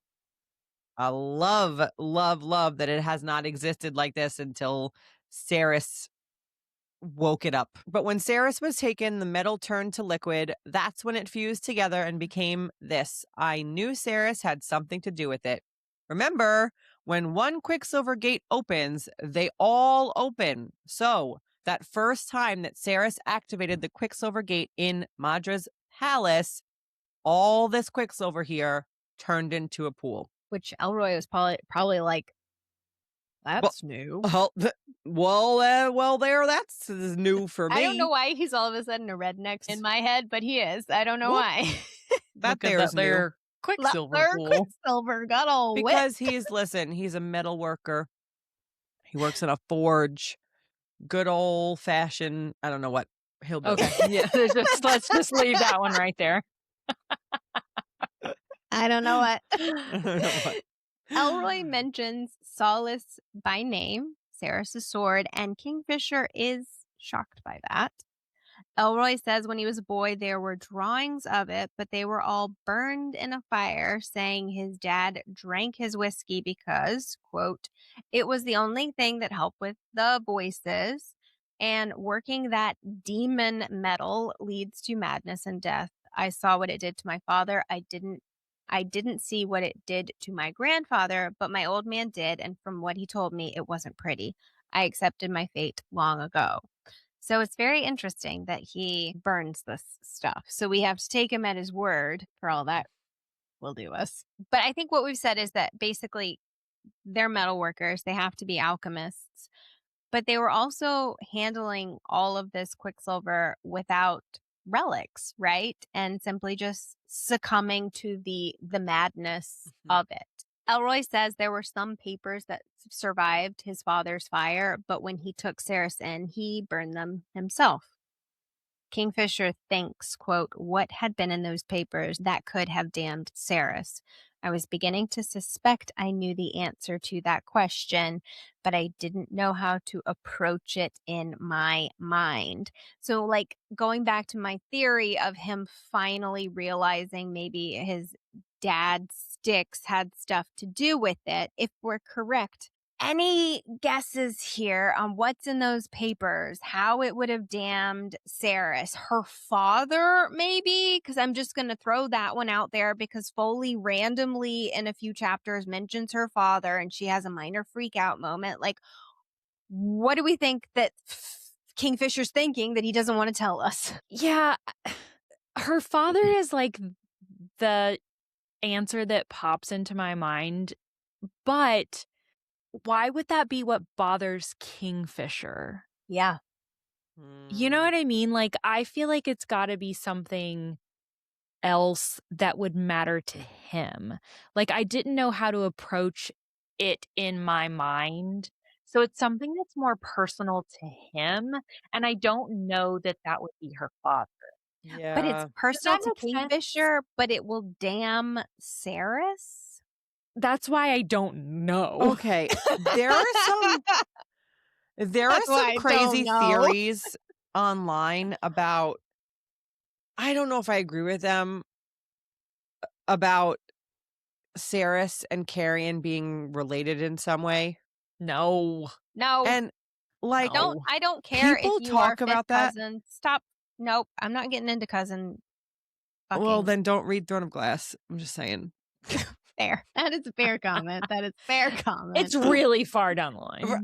It's really Why far does it down need the to line. be in Don't there? I'm like, worry. why? I don't know. It's weird, but It's so weird. there's literally no reason. No, Let's and leave it's kissing never talked about cousins ever again. to the side for a moment here. Anyway, but like the reason I bring that up is like, does it have anything to do with her family line, like her father, or anything else that connects her in a negative way to Carrion or Malcolm? Like, not saying that they're related, but like, damn, like what, like you're saying, like what would Kingfisher be upset about that would damn her? I don't know. Especially that It feels like Elroy blood. would also feel like that would damn Yeah. Cerys as I don't well. know. I don't know. I don't know either. I have no good guesses. It scares the crap out of me. I do agree with you, Katharine. Like, I want to lean towards it being her father because that's such an unknown when it comes to Cerys, but I don't know that her father would bother Kingfisher enough here unless her father is an important enough figure to the Fae. Mm-hmm. Or unless maybe her father is a god himself. I can't take any more godfathers. I can't. No, I'm out. I can't. I'm out. I'm out. I'm out. But I would They can't the all only be the only godfathers. thing I would say there is that would help explain for me her being as powerful as she is, right? If you're a child of a god, I can kind of forgive your just excessive amounts of powers because gods have a shit ton of power. So in that respect, I would kind of be okay with it. But yeah, I would I would like the gods to kind of fuck off, honestly. And it's And that'd be too also, much. I was beginning to suspect that I knew. So it's something that he's clearly been thinking about. Like he's been wondering already.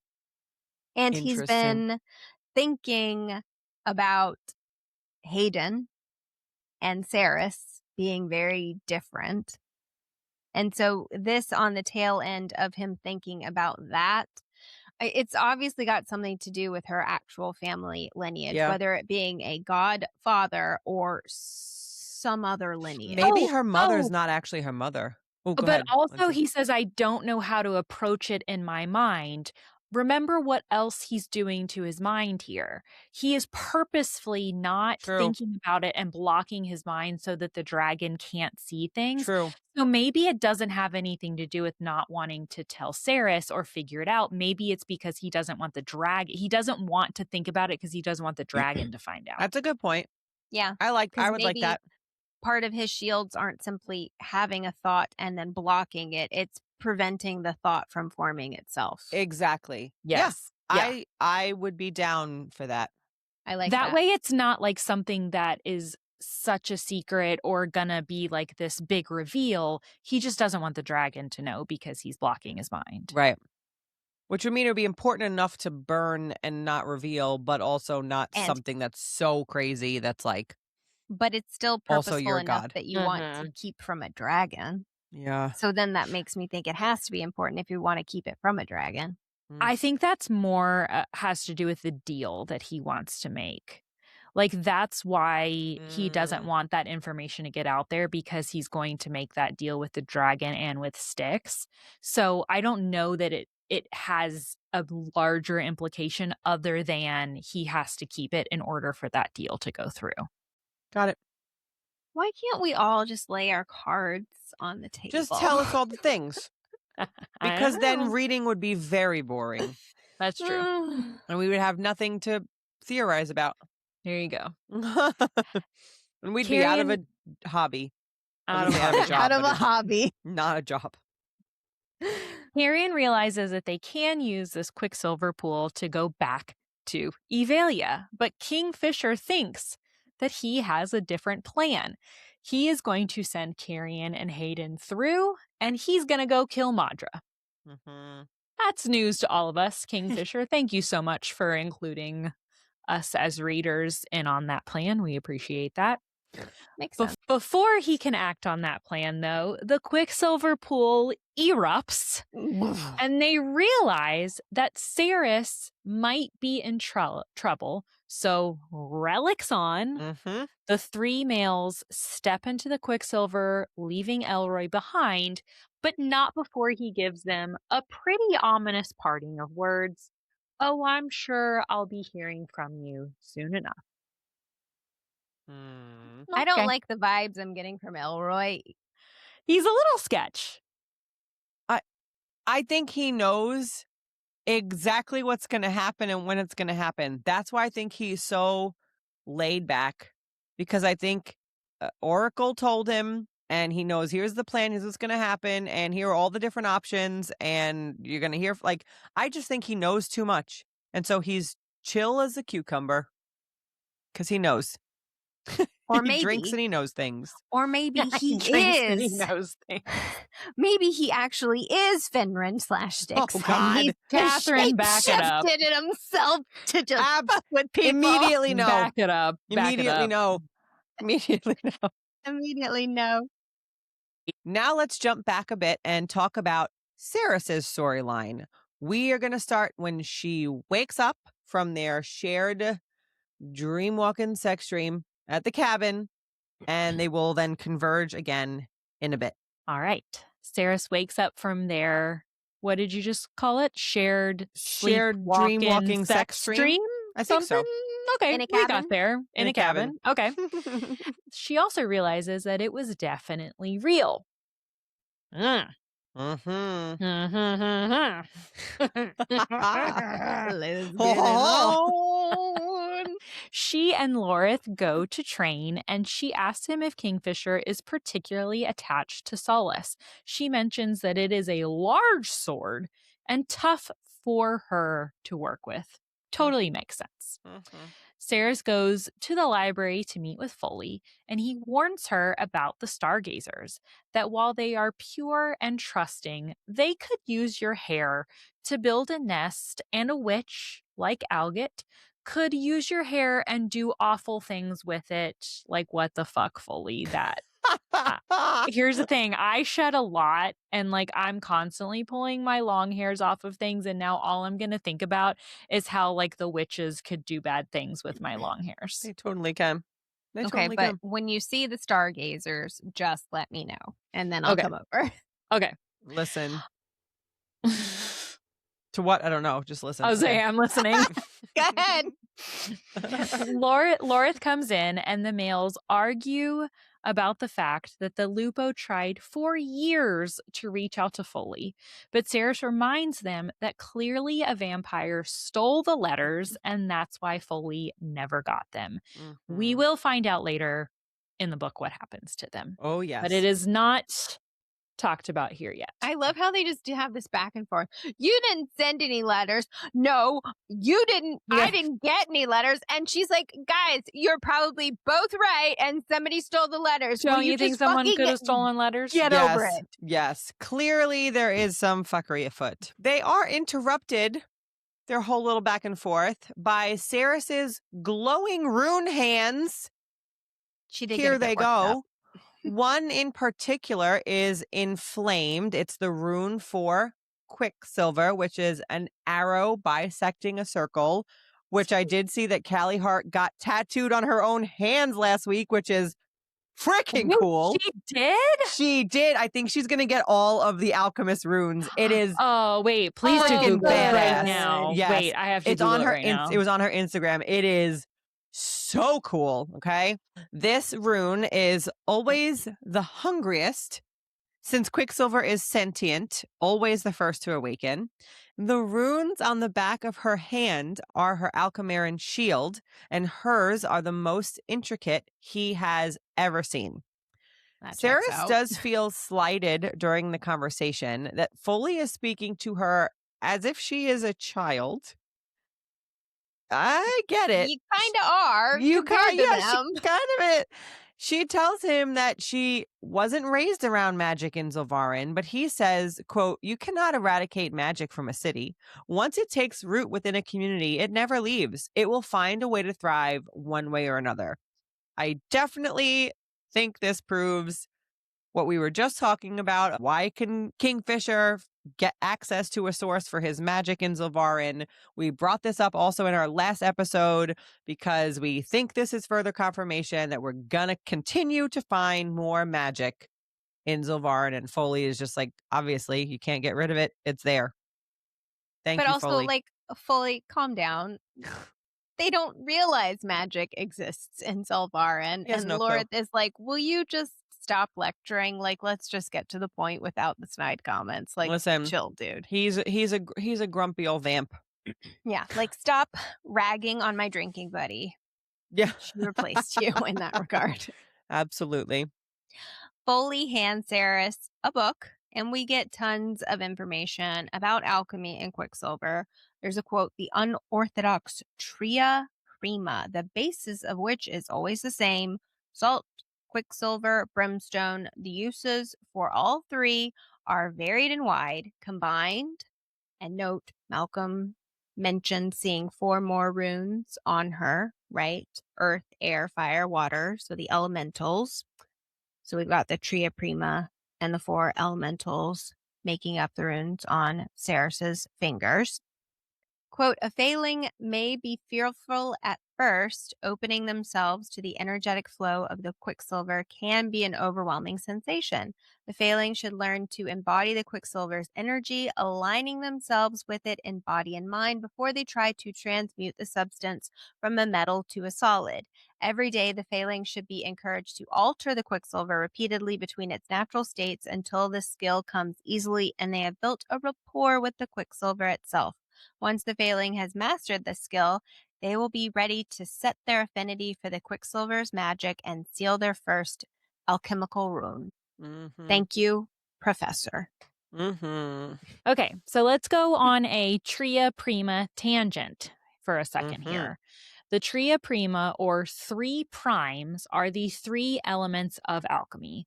We have mercury, aka quicksilver, which is the element of the spirit. We have sulfur, aka brimstone, which is the element of the soul. And we have salt, which is the element of the body.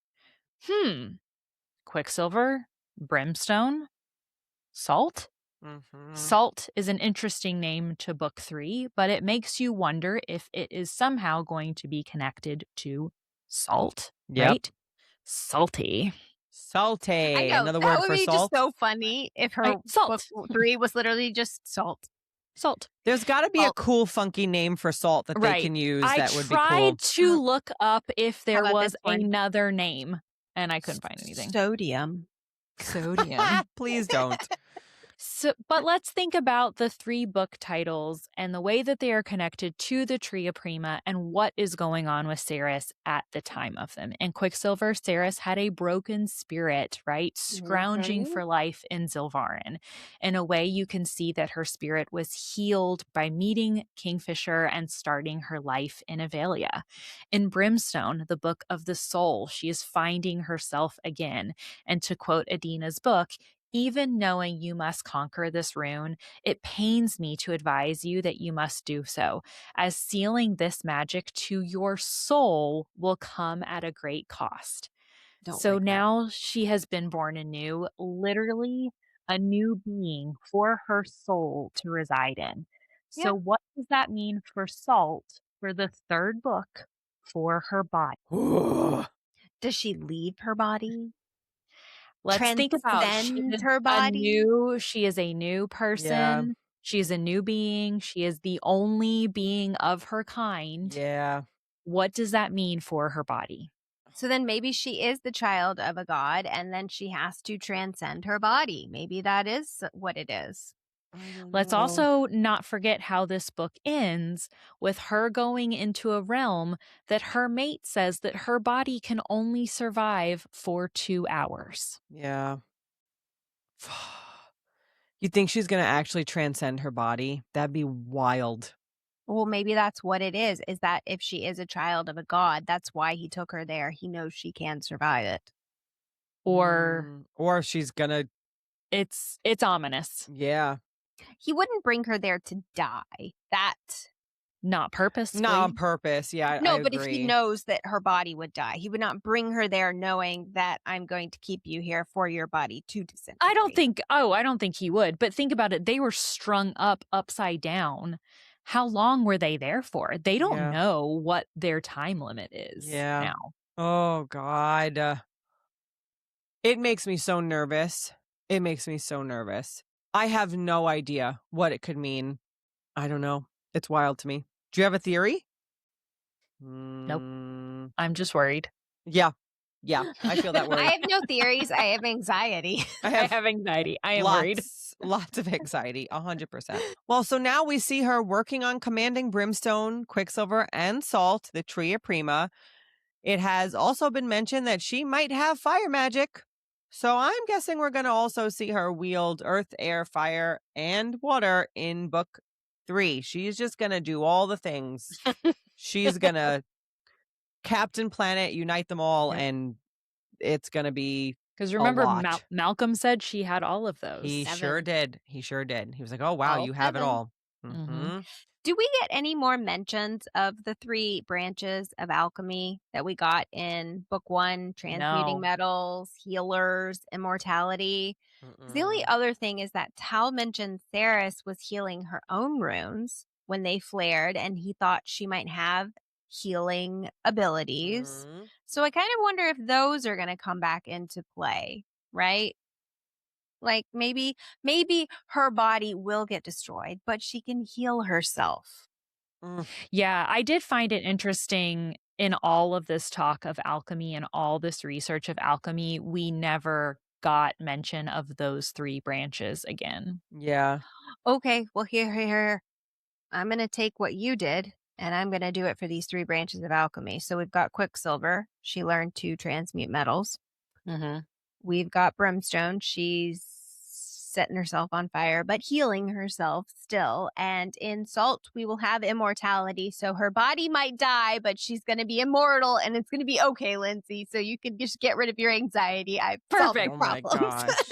Perfect. I would not love it if she can come bring herself back from the dead. I'm just going to put it out there. Yeah. No, I just gonna don't put it think out it's that. I think it's more of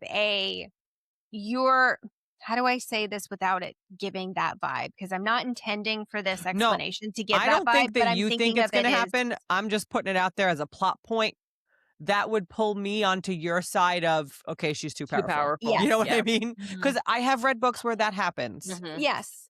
Do you think This would be too much in this situation. no. Do you think she's not dead? This is going to sound like that, but I don't mean it for it. She's not dead, but she has to somehow bring her body, like repair her body or something like that. Like how do you repair a body without bringing yourself back to life? But that's still not what I'm trying to say. Like if she's just like this ultimate healer, where her body cannot be destroyed, essentially. That's maybe what I'm getting at, is that she's immortal, like a god could continuously regenerate type of thing. Would that still Like a be too vampire? much? Yeah, I guess like a vampire. Like growing the little hand back type of thing. Would that be too much for you? I mean, as a vamp, she can already kind of do that. Yeah, she can Yeah. kind of. It depends on what else is going on. I'll say that. It depends on what I'm doing that day. What I'll else just say are you that. doing? Not what's going on with me, what's going on with her. Okay. If it's a sunny Tuesday, I'd be fine with it. We'll see how I'm feeling. Ugh. But honorable mention that in chapter 39, she says that Kingfisher tastes like salt and mint. Ooh. I also noticed that when Kingfisher and Carrion are in Zilvarin and he's mixing up the antidote to Joshin's poison, he uses salt when he is mixing. And in Quicksilver, in the very first, when Sarah first goes to the forge to figure out how to make relics, she uses salt then too. So it's like very common to use, like obviously it's common to use salt in alchemy and in this, but I just thought it was interesting that Kingfisher uses salt in his dealings as well. So maybe there is something to that with salt and immortality and basically bringing a body back. I don't know. All right, back to deep diving. All right, let's do it. Ceres claims that she is already ready, since she can transmute the Quicksilver, but fully disagrees, saying, quote, "If you have to force your magic to obey your will, then you haven't mastered it yet. You've learned how to violate it. You can either develop a partnership with your magic with give and take and understanding, or you can cow it into submission. Which do you think would prove to be a more beneficial relationship? No, tell me, since you seem to be such an expert on the matter, what happens when something or someone is oppressed for long enough that it finally rises up and says enough?" That's down, pretty Polly. right. Calm down. Well, I mean, No, I'm kind of on his side. I'm not kinda going to get lie. it. Yeah. But you don't have to be such a lecturer about it. Like, No. just be a teacher. Just be a teacher and give her information. She makes one snide comment and you literally just a barrage of all of this. Like, she's so obstinate that if you just force her more, she's just gonna force back and not learn. So it's like, just take a different tact, But here's because the you guys thing, are just doing this the whole time. But here's the thing, she takes it. Her She thought does. is, well, she has a point. Yeah. That was her And thought. also, So clearly she is gets obstinate. And I love Saris. She's a hard-headed pain in the ass. person. And so I Yes. could see him being like, okay, you know a lot, but you don't know, like, why do you think at 25 years old, you know all the things? Like, shut the fuck up and listen to, like, I'm on his side. 2000. I'm Yes, 2000. I'm on his side. And that's why people are constantly calling her a child. Yes, because she is. Right. Yeah. Yes. Yeah. And again, she reluctantly thinks, well, he has a point, but Mhm. in true Saris form, she goes on to argue anyways and says that she doesn't have time to learn simple children's nonsense pictures. And he says, nonsense pictures? That's not just a circle. That is the foundation of all powerful sigils and runes. The strongest magic is circular like a wheel. It is the symbol of forever, the beginning and the end of everything. It carries magic on a loop, amplifying it, giving it strength. That is the most important magical symbol there is. Now, clearly, we have already talked about this, and we'll talk about it later, about the fact that Zilvarin is in the shape of a wheel. It makes it so that it's powerful magic. And this is that moment that Saris will think back to later and go, oh, a circle. Oh, yeah. There's that circle. Mm. And then a bit of information that we don't know quite what to do with yet, but it is definitely important. He asks, would you build a house on top of shifting sand, Saris Fane, willingly, knowing that it will come crashing down around your ears? Quote, if he had used any other analogy, literally any other, I wouldn't have had any qualms about ignoring him. But he had used that one, and it tore at a buried hurt deep inside me that still woke me, sweating from my dreams sometimes. Did he know somehow about my father? No, he couldn't have. What does it mean? Totally Remember, random. We have no idea about her What father's does it mean? backstory. So what is it? What do you mean? I literally read this and was like, wait, why? What? Why are we talking what about her happened? father? And a house coming A crashing house down on sand? What and ears? What are we talking But about also, here? even if her dad is a god or some amazing lineage, she doesn't know about this. She doesn't know any of this. So it's like, well, what are you thinking about, Saris? Like, we could maybe think about what Kingfisher is thinking about, his theories about whatever it was that was going to damn Saris and Elroy burned. But what is Saris herself thinking about? She knows something. And Foley somehow knows something, and I have no idea what it is. Does he know something? Or It makes no sense. Put a pin in that for It makes later, everybody. no sense whatsoever. I cannot wait to have this explained and then go write a note next to that passage that I have highlighted in my Kindle and explain it to myself. Yep. Because I like doing that stuff because Saris leaves the forge to practice with the Quicksilver. On her way out, she's attacked by one of the paper stargazers. She notes that she gets this feeling that it's trying to tell her something to get her attention, but it flies out of the library, and that causes its magic to die. But she does pick it up and put it in her pocket. Remember, guys, this bird is hugely important. It is the page that is missing from Edina's book, the one that she reads in the dream state in Kalish, and then has the Hazrax transport her to the Wicker Wood. So this is the beginning of chapter 24 has a quote from the book that Foley gave Saris, and it says, at the first stages of ascension, equilibrium must be found. Every acolyte has an affinity towards a certain path.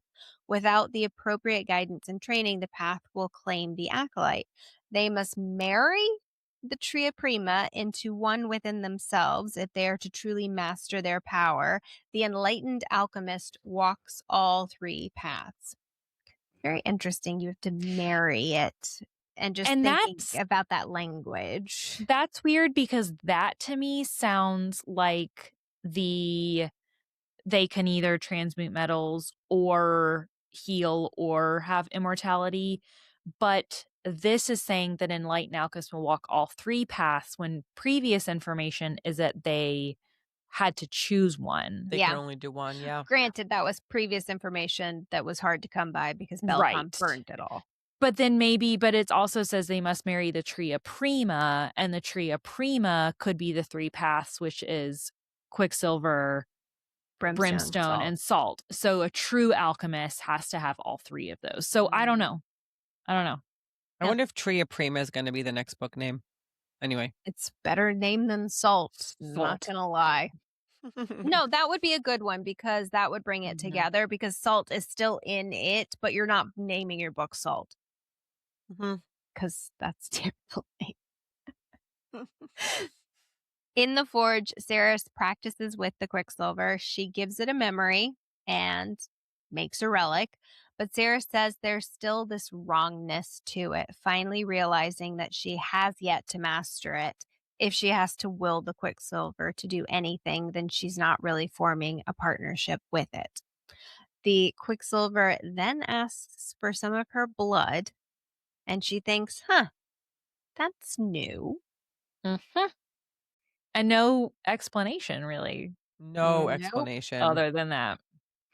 It's new, but what else is new? The fact that she's part vampire. So I'm curious if that has to do with who she is. It's all new. I mean, this has really just been going on for like a month at this point. It's all new. All new.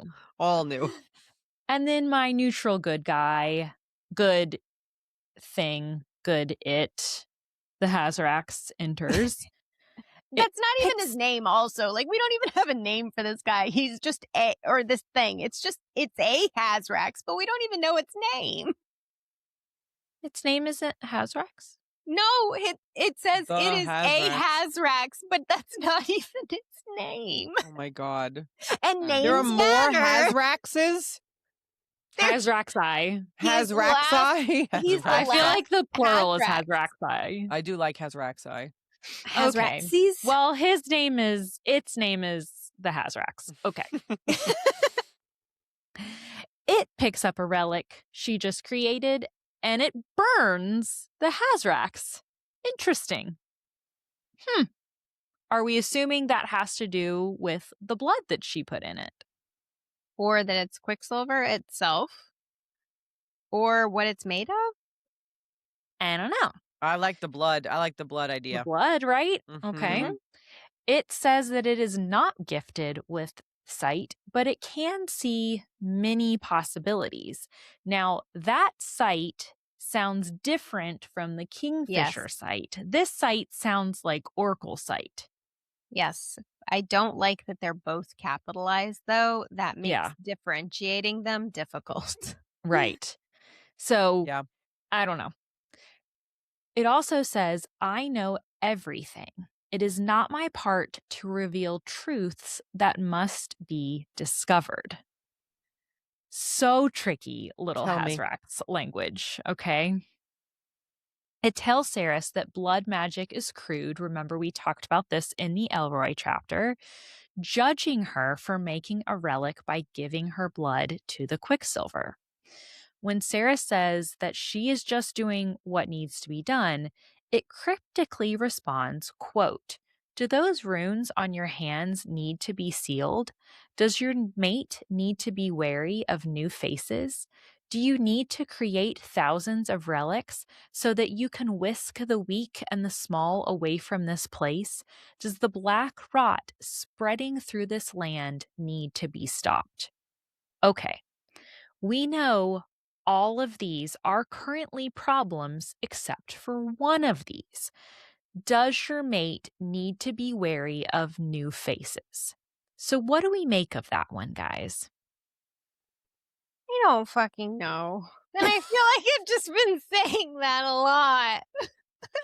Again, that's the No. only one that we don't have an answer to. Yes, Yep. your runes need to be sealed. Yes, you need to create thousands of relics to whisk away the small and the weak. Yes, we need to stop the black rot from spreading. But your mate need to be wary of new faces? He slipped. He knows something and he wasn't supposed to say something. That's my Hazrax, tell me more. yes. He And, can't. okay. He can't. It must be discovered. Must be discovered. Or are the answers to all these things no? Do we think the answer is yes? No, I agree. The answer is yes. So what face? So what face and who has Kingfisher met? Who has been a new face that he would need to be wary of? Because to me, those new faces are his brothers in hell. That's the Ishabel? obvious answer to me. Yeah. But Ishabel to me isn't necessarily a new face. She's been around for a while. And although Ishabel did what she did, I still feel like Ishabel can be trusted. Yeah, I don't hate Ishabel. But I know a lot of people do, but I don't agree with one thing she did, but it's not enough to hate her over. It's Right. enough to basically be like, we need to rebuild trust. right. Maybe have a few exercises together to rebuild this. I thought we were a friend, but you kind of broke the friendship trust circle. But yes, don't hate her. Ugh. Yeah.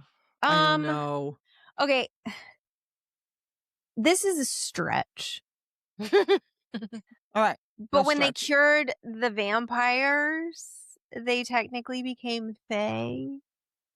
Do they need to be wary of any of those vampire that are now fae? Which means But I those could aren't maybe new throw faces. Yeah, but they're different. They're changed. No. I know. I told you I it's a read it as stretch. someone new to No. him. Like I don't necessarily think they. That's need to why be- I feel like it's the bad. brothers. Yeah, Oh. that he's never met. I think Or- it's his Hell brothers. Yeah. Hell brothers. The Hell So then Brothers. you Do we Hell know brothers. that they've never met before? I mean, it They seems pretty clear to talked me. like it. They talked like it because they were Yeah. like they didn't recognize him as being Yeah, they're why like, do you have who are you? Why do shadows?" you have shadows? Yeah, who is this? Yeah. So, okay. All right, well, Ooh, let's put a pin in scary. that one. There are too many because- ominous things in this book. Yeah. Yep. All right. And then the Hazrax actually untethers gravity and lifts Saris into the air. Sure. So Why not? this thing's got some power. Party tricks. Why not? Yep. Go ahead. Love this little guy. Love Little this guy. little guy. He's not little. Little dude. I love this little dude. After all of that, the Hazrax explains why it's there in the first place, and that it had a deal with Malcolm that it was permitted to remain observing his court, and in return, Malcolm was allowed one favor each year. Saris asked the Hazrax, "What are you, and what is your power?" And it says, quote, "Mine is the power to put out a sun, perhaps, the power to untether gravity. As for what I am, who knows anymore? This body is just a vessel. My mind is very old. It can be in many places at once. I see through the eyes of others from time to time. These are very useful skills to have."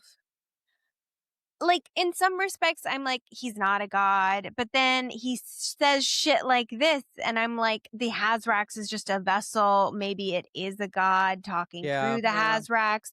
Maybe it's fucking Styx shape-shifting, since you brought in that whole Finrin name-meaning thing at this point. So really, can we trust any face? Maybe he's the new face. Maybe he's the new face that everybody's got to be worried about. Does he have a face?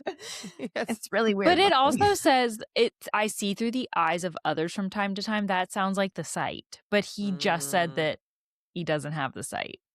Yes, but he also mentioned he knows everything. He sees many possibilities.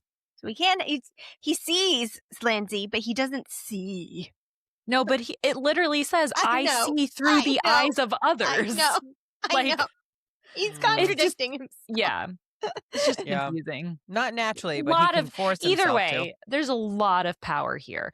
I do think it's interesting, the power to put out a sun, perhaps. Yeah. That's very That's- interesting to me, especially given the dual powers of the sun. And remember that Saris was called, what is it, Daybreaker? Jason. The Days Days End, End. and Days End. now we get this power to put out a sun. Those things sound very familiar to me. Oh, I think that's what I was remember I was like, "Oh, there's something the Hazrax says." Yes. I think Yes, this is what I this was is it. thinking of. Yeah. Yep. Mhm, Mm. mhm, mhm. It asks to make the same deal with Saris that it had with Malcolm because I must remain Saris. There must be a deal. Must was italicized. So Mhm. why it must be there, I feel like is perhaps she makes a deal, right? She makes the favor to transport it to the Wicker Woods, which gives me the Mhm. impression that he sees all these possibilities. So he has seen that future where she has to make the deal with him now so that she can ask a favor of him later so he can transport her to the Wicker Wood. All of this must happen. So he's clearly seen this somehow in the future. Orkling, but not technically the site. Maybe because he doesn't see it, he knows it. It's like the next tier up. It's like, Yeah. oh, you have to see it? I just know. He does say, I know everything. Maybe. He has So- the knowing. He doesn't have the sight, but he has the knowing. Capital K. Capital K. Mhm. The Well, knowing. Theris does agree, but with the ability to renew the bargain each year. Mhm. Fair. Smart, too. Finally learning about bargains Yes. from her mate. That's so true. Saris sprints through the halls of Amontreus and goes to the Quicksilver pool there. It says, you came. And I know we've broken up the POV chapters, but remember that previous page, and we talked about it a little bit earlier, the page right before it, when Kingfisher is in his POV chapter and he is in front of the Quicksilver pool, it is speaking the exact same words to him. And Saris notes the voice is, quote, hollow, singular. Kingfisher noted the same words, but many voices, scores of them, all speaking at once. Interesting. Put a pin in it.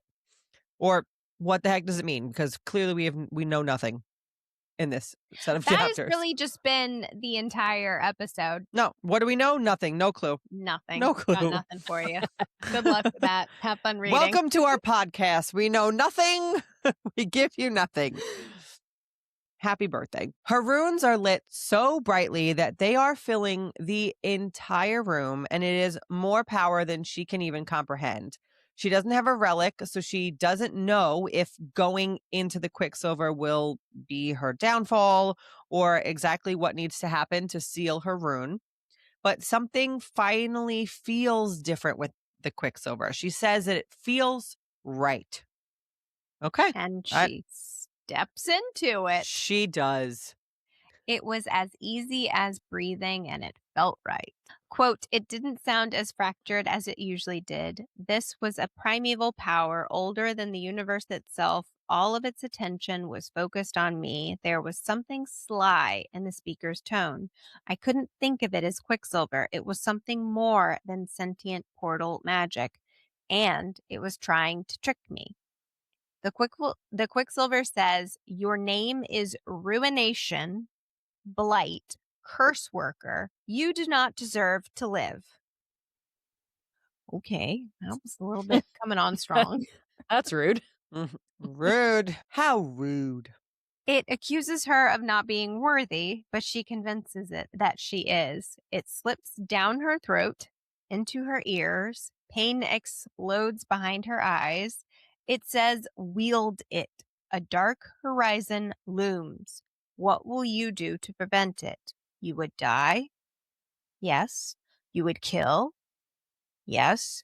You would give up that which is most dear to you? No, I won't sacrifice him. Good. Every alchemist must have something they are afraid to lose. The pathway is clear. Receive this gift, all in fear and trembling. In the end, it will be your end. Yikes. Ominous, and I don't have a fucking clue what it means. It's so different from how the Quicksilver has spoken to her before. Yeah. And it's so interesting because you would think that in sealing her rune, they would be more connected, and there's such a disconnect. It's just odd. Yeah. I don't like it. I don't like it I either. don't like it. I'm It so definitely anxious. feels like a trick in some way, like a test. Like, are you worthy? Right. But again, the Quicksilver has been speaking to her, and they make jokes together and tell stories together and share memories together. So I don't know. This feels really weird to me. And why was it different? Because we've talked about how the Quicksilver really was just Quicksilver. It was just a portal, but she's talking about how it feels like something else is talking to her now. So is it like, is it a trick? Is it one of the gods tricking her right now, using the Quicksilver in a way? Right. Ugh. Theme of the episode. I have and no I frickin' idea. I feel like we've said that a lot. I don't know. And I still have to wonder if the more I think about it, even though I know this would annoy Kelly, the more I feel like it truly is going to be some kind of destruction of her body and a transcendence almost. Like, I feel like that's where we're going because we've mentioned she's getting to be too powerful. At this point, we don't know who her father is, and that seems to be important still. And Wait, no, hold on. Okay. Sorry. is it just something so silly and stupid? No, but okay. We all reading the Onyx chapters, right? Jumping ahead, wonder what the importance of her saving Onyx is, right? Think about what how Kingfisher and Lorith are connected.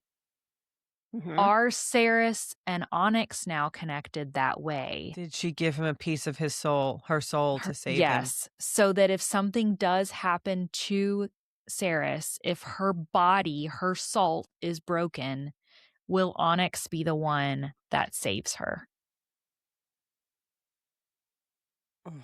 Is that the purpose of saving the fox? Because there has to be a purpose. Yeah. There has to be a purpose of saving that fox. I'm sorry. That is not a random thing to do. No, that has a it's purpose. not. Yeah. But would it save? It would just mean that the rest of her soul would live in weight, right? 100% agree. She's in the something normal different, world, though. it would, yes. But Saris is Saris. So Saris is going to somehow be different. Or maybe it's the simple fact that she's also God bound to a very, very powerful half god fae in and of itself. And she's protected by a god. She is protected by Zareth. And he can change bodies, change things. So he's the god of change. She is going to rise from the ashes as a fox and then change into a new fox vampire fae human hybrid. Yeah. Okay. That's definitely a tangent, and I feel slightly responsible for that tangent. But I kind of like that theory, though, because it would explain how. Because that's where, when I was talking about with Kelly earlier, where I'm like, she's not dead, and I meant to say like her soul is surviving. That kind of helps to support what I was saying of how her soul could survive. Well, it could survive on an onyx, right? So while her body was destroyed and she needed to heal it essentially, her soul is safely kept in onyx. Yes. Because think about someone like Everlane. Everlane is currently being held in stasis. Think about Adina. Adina, in a way, her soul has been held in stasis. It's not that far off that Saris can do the same thing. Yeah. And honestly, it's only one book left. So if she's trapped in onyx, it's probably not for very long. Don't forget that the Lycian queen's mother did the same thing. Yeah. And she's one of those, what did they call them in the Wicker Woods? The shades. Yeah. She's a shade because her daughter didn't keep that bargain and decided to keep on living. So her Yeah, mother is so trapped as a shade. so don't forget that It could there is happen. an example there as well. Mm. So, okay. Sorry, Jeez. guys. Let's bring it back. Jeez. Okay. But I like that, Lindsay, because I like Yeah. the fact that Salt is body. If her Mhm. soul has been kept in Onyx, because that's why she saved Onyx and gave a piece of her soul, that's how her body can come back. That's the whole point of the last one, Salt. Mm. It's a nice bow. I'll give it We to you. shall see. We shall see. All Mhm. right. Saris notes the Quicksilver reacts quickly when she calls it now. So clearly the sealing has worked, right? Before Saris can close the Quicksilver gate, Orias, King Belicon's seneschal, emerges with 5 Fae guards. Belicon has sent him with some terms.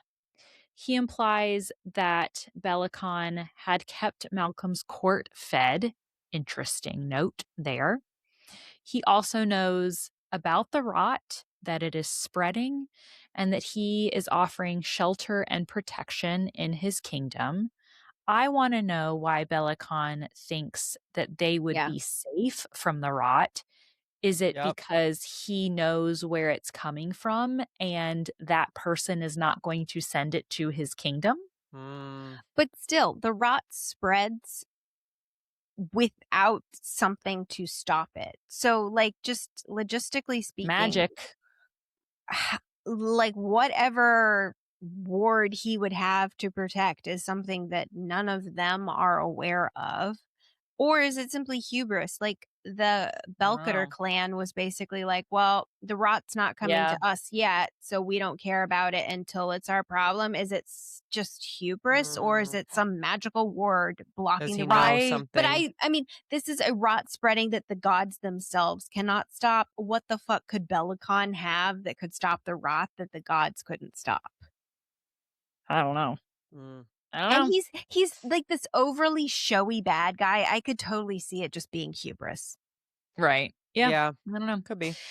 But he wants an alchemist, right?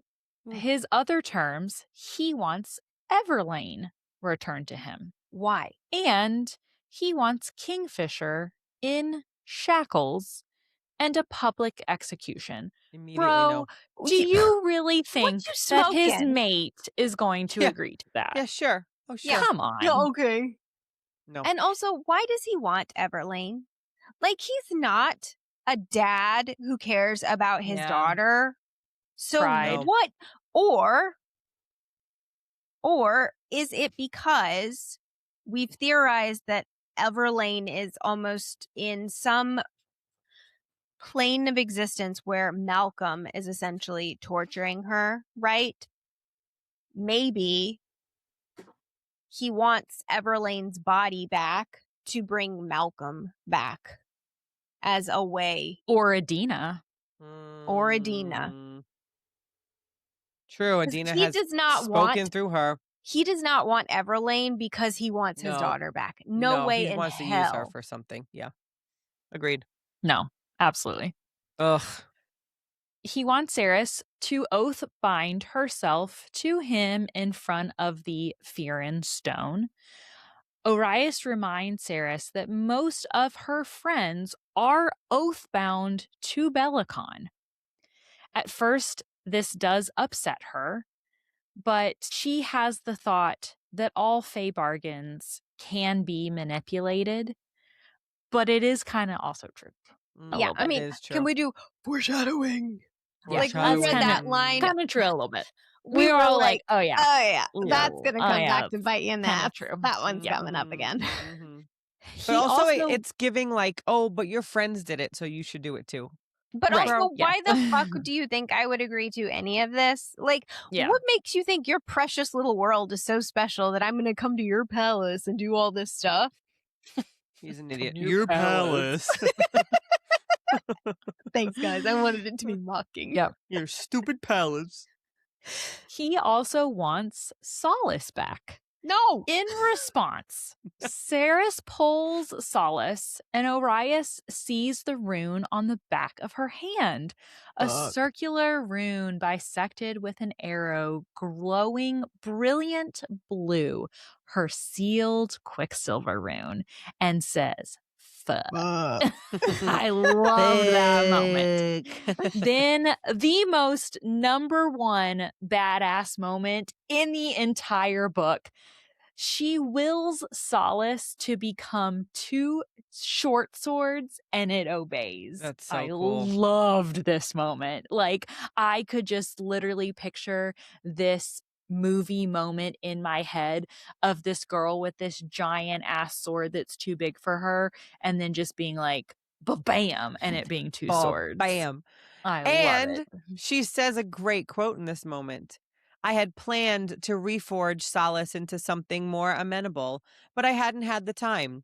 That no longer mattered. I didn't need a forge anymore, would never need one again. A door had unlocked within me. Behind it, a vast knowledge waited there for me. It belonged to me as I now belong to the Quicksilver. I only had to think now, and the fabric of reality shifted. Let's go, girl. Ba-bam, like Lindsey Let's said. go, girl.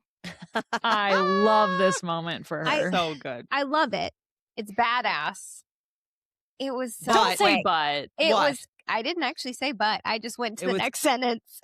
Were you gonna It what? was quick. Like fully lecturing her of you're a failing. You need to learn how to talk to it before you can even transmute it to I'm going to just jump into the pool, have it go all into me. And now I can perfectly commune with my Quicksilver. That felt like bam, bam, bam, a little bit rushed So to me. I didn't feel this way because it was the Quicksilver one, and she has been working with the Quicksilver for so long that I feel like this is the one rune that she could jump into it that quickly because I feel like she already had like an established connection with it. Mhm. You Yeah. know? Yeah. Like if it had been a rune, if it had been her Brimstone rune, absolutely I would have been like, but what do you mean? Like you didn't know anything about it. But now she's been working with it for so long Yeah. that it just needed to click. So Yeah. this one I kind of get, you know? I actually like that you say that now because now I'm hoping that when I read it again, having that in my head might change how I read it because even after 2 reads, it was still reading fast to me. But now thinking about it, well, she's been Yeah. working with Quicksilver Yeah. for a while. It might help. I hope Yeah. it helps because it I was hope it freaking helps. awesome. No, it was a badass scene. I'm like, I love this badass scene. Yeah. But So fast. well, Ooh. so not so. Well, the guards loose arrows on her, but she manipulates their metal tips and sends them flying into the ceiling instead. Quote, I was an element worker. All metals were at my command. It's also giving me flashbacks to when she destroyed Danya's sword and shot them all up into the ceiling, all the little Yep. pieces. Love that. The guards also have null knives, though, made from a strange alloy. And Araya says that Belicon gives every soldier one on the day that they complete their training, and she cannot manipulate it. She notes, quote, the air shivered and distorted around the blades as if it were being pulled into them. And it makes her skin crawl to be near those null blades. Huh. Mm-hmm. I wonder if maybe those are made of something like the rot. Yes. The fact that Plastic. I thought plastic they're too. plastic. I don't disagree with you. My first vibe was like, oh, is this their introduction to plastic Like into their plastics. realm? Plastics. But Silicones. as Kelly said that quote again, I was the kind air of shivered. yeah, Mhm. I was thinking, I wonder if this is actually something made of the rot itself. Mhm. Yeah. Yeah, and how the feeders that they try to destroy, it like absorbs things and it sucks them in. So it could be something similar. Which would imply Belicon Is started it. connected. He That's true. started Yeah. Belicon Which started would the make rot. but that would also answer why the rot wouldn't affect his kingdom. That's true. Yes, but he would have had to have found a way to manipulate it. And that's Right. why it doesn't affect him. As you said, Not like necessarily, that like, word. unless he is in league with whatever source. started it The with the source. source. And so, right. And so it's like, well, don't bring it to my kingdom, you Right. know? I'll do this for you if you keep me Mhm. safe. Yeah. Also, I need to know who's the source? What is? The source. So many Oh, questions. Fucking no. I don't know. Episode 3, titled I Don't Know. I don't know. Well, a fight breaks out, and Lorith's training sure comes in handy, but she still is 1 fighting against 5, and she takes down 2 of them. And then motherfucking Kingfisher emerges from the Quicksilver and whips his shadows out and kills one of them. He then says, "You got this, babe?" And she's basically like, "Hell yeah!" This is not actually Not- quotes from the books. Nope. But Hells yeah. this is what happened. She went hells to the yeah, You got babe. this, babe. Hells yeah. Yeah, she's like, yeah, if you can take your shirt off and chop some wood for me, sure. But that's the kind of Babe. partner check-in you want. You Yep. got Yeah, this. you got this. I don't need to step in if you got this. Yep. You got I this, babe. this. Yep. But Love I it. had to kill one for you to show you I was here. Motherfucking He, Kingfisher. that one looked at you Thanks. wrong. Right. I Right. had his Love it. number. Saris confirms for us that Solus's magic had returned back in Gillenthry.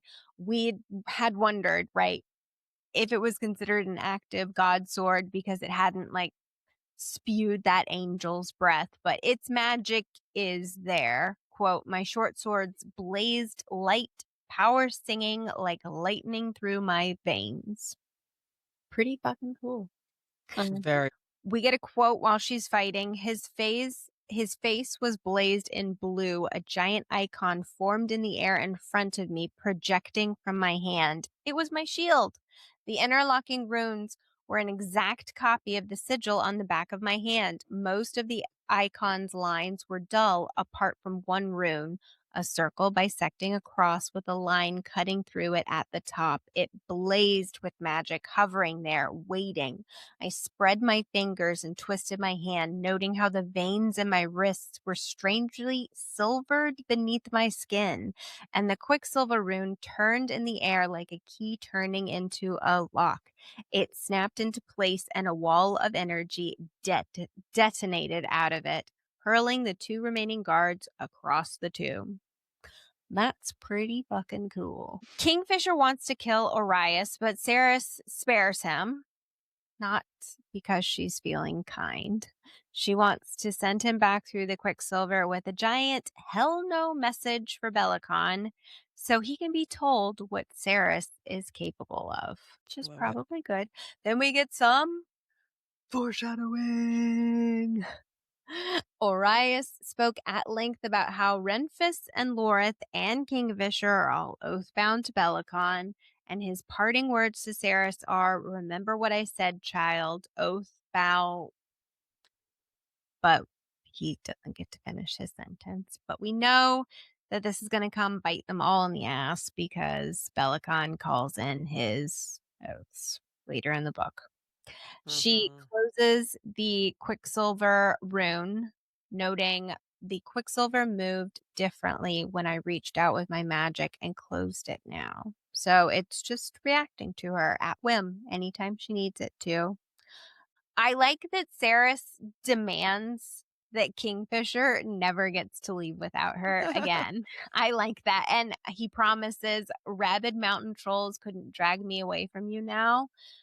And so I hope, like, whatever he means by the word trade at the very end of the book, I hope it's not to trade himself away from Saris, right? Because he can't lie. And that would technically be a lie. And even in the next chapter, we get Saris demands that Kingfisher never leave her again. You know, wherever we go together. And Kingfisher promises her. And she notes that a promise was the same as an oath in Fae. So I'm grasping at straws, really, but I'm hoping that means that whatever it's trading, they're still going to be together. Carrion smiles and says, Carrion, of course he does. Carrion's got Hayden slung over his shoulder, and he smiles at Saris and says, I think this belongs to you. And it's noted here that Carrion's hair is more red than it was before. Is that just the fire magic that Kingfisher thought Carrion might have? It's a weird thing, but Saris notes that his hair is redder now. I don't know. No clue. No clue. Put it Let's on the just list. Put it on the list. Don't Okay. fucking know. Saris visits with Hayden, but he is still unconscious and being watched over by the ever-watchful Taylena. Taylena goes and urges her to get some sleep and promises to wake Saris up the moment Hayden awakes. Quote, channeling the amount of power I'd used back in the tomb was a massive drain on my energy supplies, both magical and physiological. I probably wasn't going to struggle to sleep ever again. So that kind of solves the problem of vampire alchemist sleep deprivation there. If you ever need to sleep, just use all of your magic.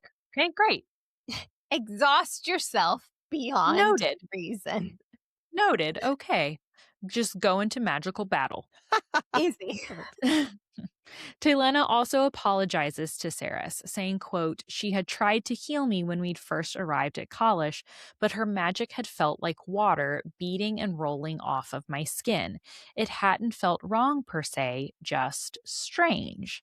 Clearly, Saris is something else. We know that. And it's something that Taylena has never healed before. But is it something more? Why is it being mentioned here? Is this something we need to worry about? It's more of that healing stuff. Maybe she can heal herself so others can't heal her. I don't know. Question mark? I don't fucking know. My gut goes to the fact that she's something different. It would make sense in my mind that different type of fae and creatures and sprites, etc., all need to be healed in different ways. And so I would imagine that now that she's half and half, that doesn't exist, that it would feel different. And I'm hoping that that is what this means, because I don't know if I could take any more at this point. I just feel like we've been told so many times that Saris is different and new. So is it important that we're being told that Taylena can't heal her because she's something different and new? It would make sense. Yes. And given our previous conversation about her body. Yeah. Oh. Yes. No, exactly. But that's why I think she can't heal her. I think it's because she's new and she can't do it. But yes, I agree with you. It's just real scary. Yeah. I'm so scared. Why are we so anxious in this book? I don't know. This episode, I feel like, is making us anxious. Oh my God. I'm only on episode 3. I wasn't even anxious before. And why did we do this to ourselves? I don't know. I feel like this whole episode has made us on edge, though. Because normally we're the ones supplying the answers, I coming up know. with the questions, and all we're doing is coming up with questions and saying, I don't know. Hopefully, we will answer some more things as we go. Yeah. Usually, I feel like at this point, we have them all figured out, and I don't feel like I have all the answers. No. I don't feel like I have it all figured out. No, not yet. But maybe they'll keep coming to us. Maybe they will keep coming. Okay. Yeah. That's what we're banking on. We everyone. solved one question, you know, the wanted posters. There you go. Sure, that's why he was scared. He knows Marge's been telling them. We know some things. We might be late to the party, but we do figure stuff out. We know some small things. and significant things, but we got you covered. Saris makes her way to her room, and Archer is in there with the other fire sprites, cleaning up and preparing her bath. He is adorably appalled that he didn't have everything ready on time for her, and Saris assures him that it is quite okay, but he's like, no. I'm so sorry. So cute. One of the other fire sprites has a bird figurine in his hand, and Archer flips. Quote, That ornament is how Kingfisher got his name. Lady Adina saw it in a market in Ballard when she was pregnant with the master. She wasn't usually taken by things like that. She didn't own many knickknacks, but she said she had to have it. She was so taken by it that on his first birthday, she announced people would call her son Kingfisher. She set that ornament there herself on that shelf when the master was just a failing. She didn't like anyone to touch it. This is important. I think we should probably come back to this later when we talk more about the birds. So wait, now I have a question. Mm-hmm. The stargazer, right? She took that piece of paper and she put it in her pocket.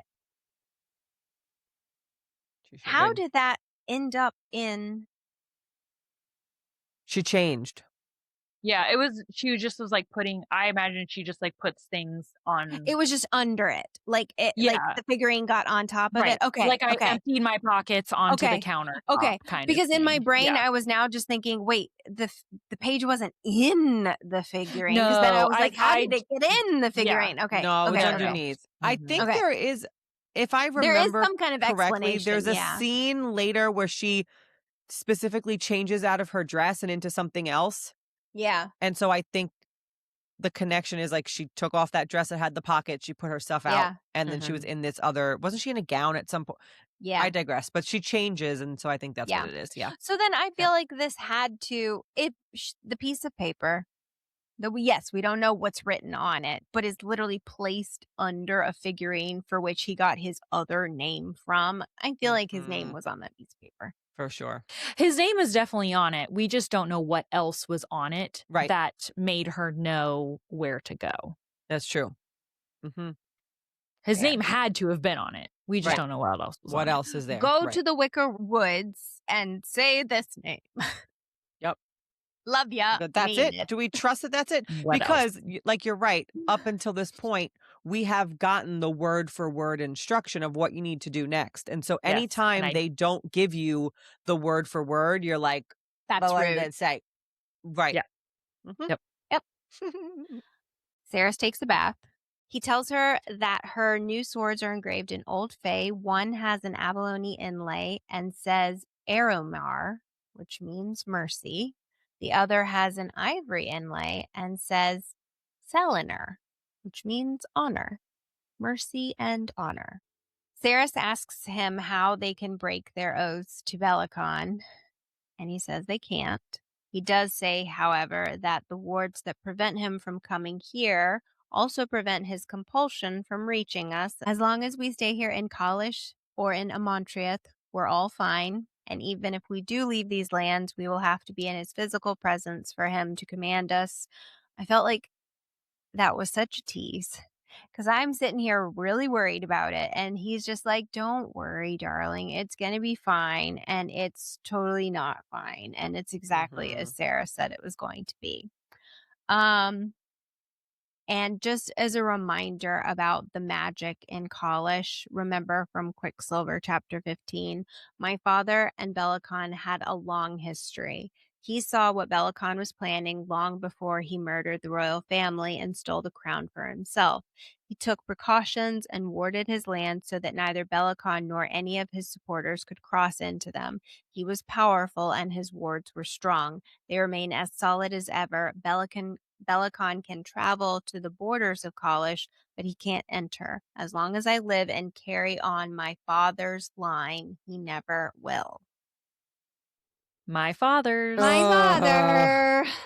Which is interesting because we didn't put together the my father thing, the unnamed my father, but in Quicksilver, but this is from book 1. Yeah. This is the named my father in book 1. But it also is kind of like, why would I think of a god as so above and beyond a fae that the fact that a god has to like lower themselves to having to ward their home against some random fae makes me really wonder more about Belicon, I guess, you know? Yeah, but the gods don't live in this realm.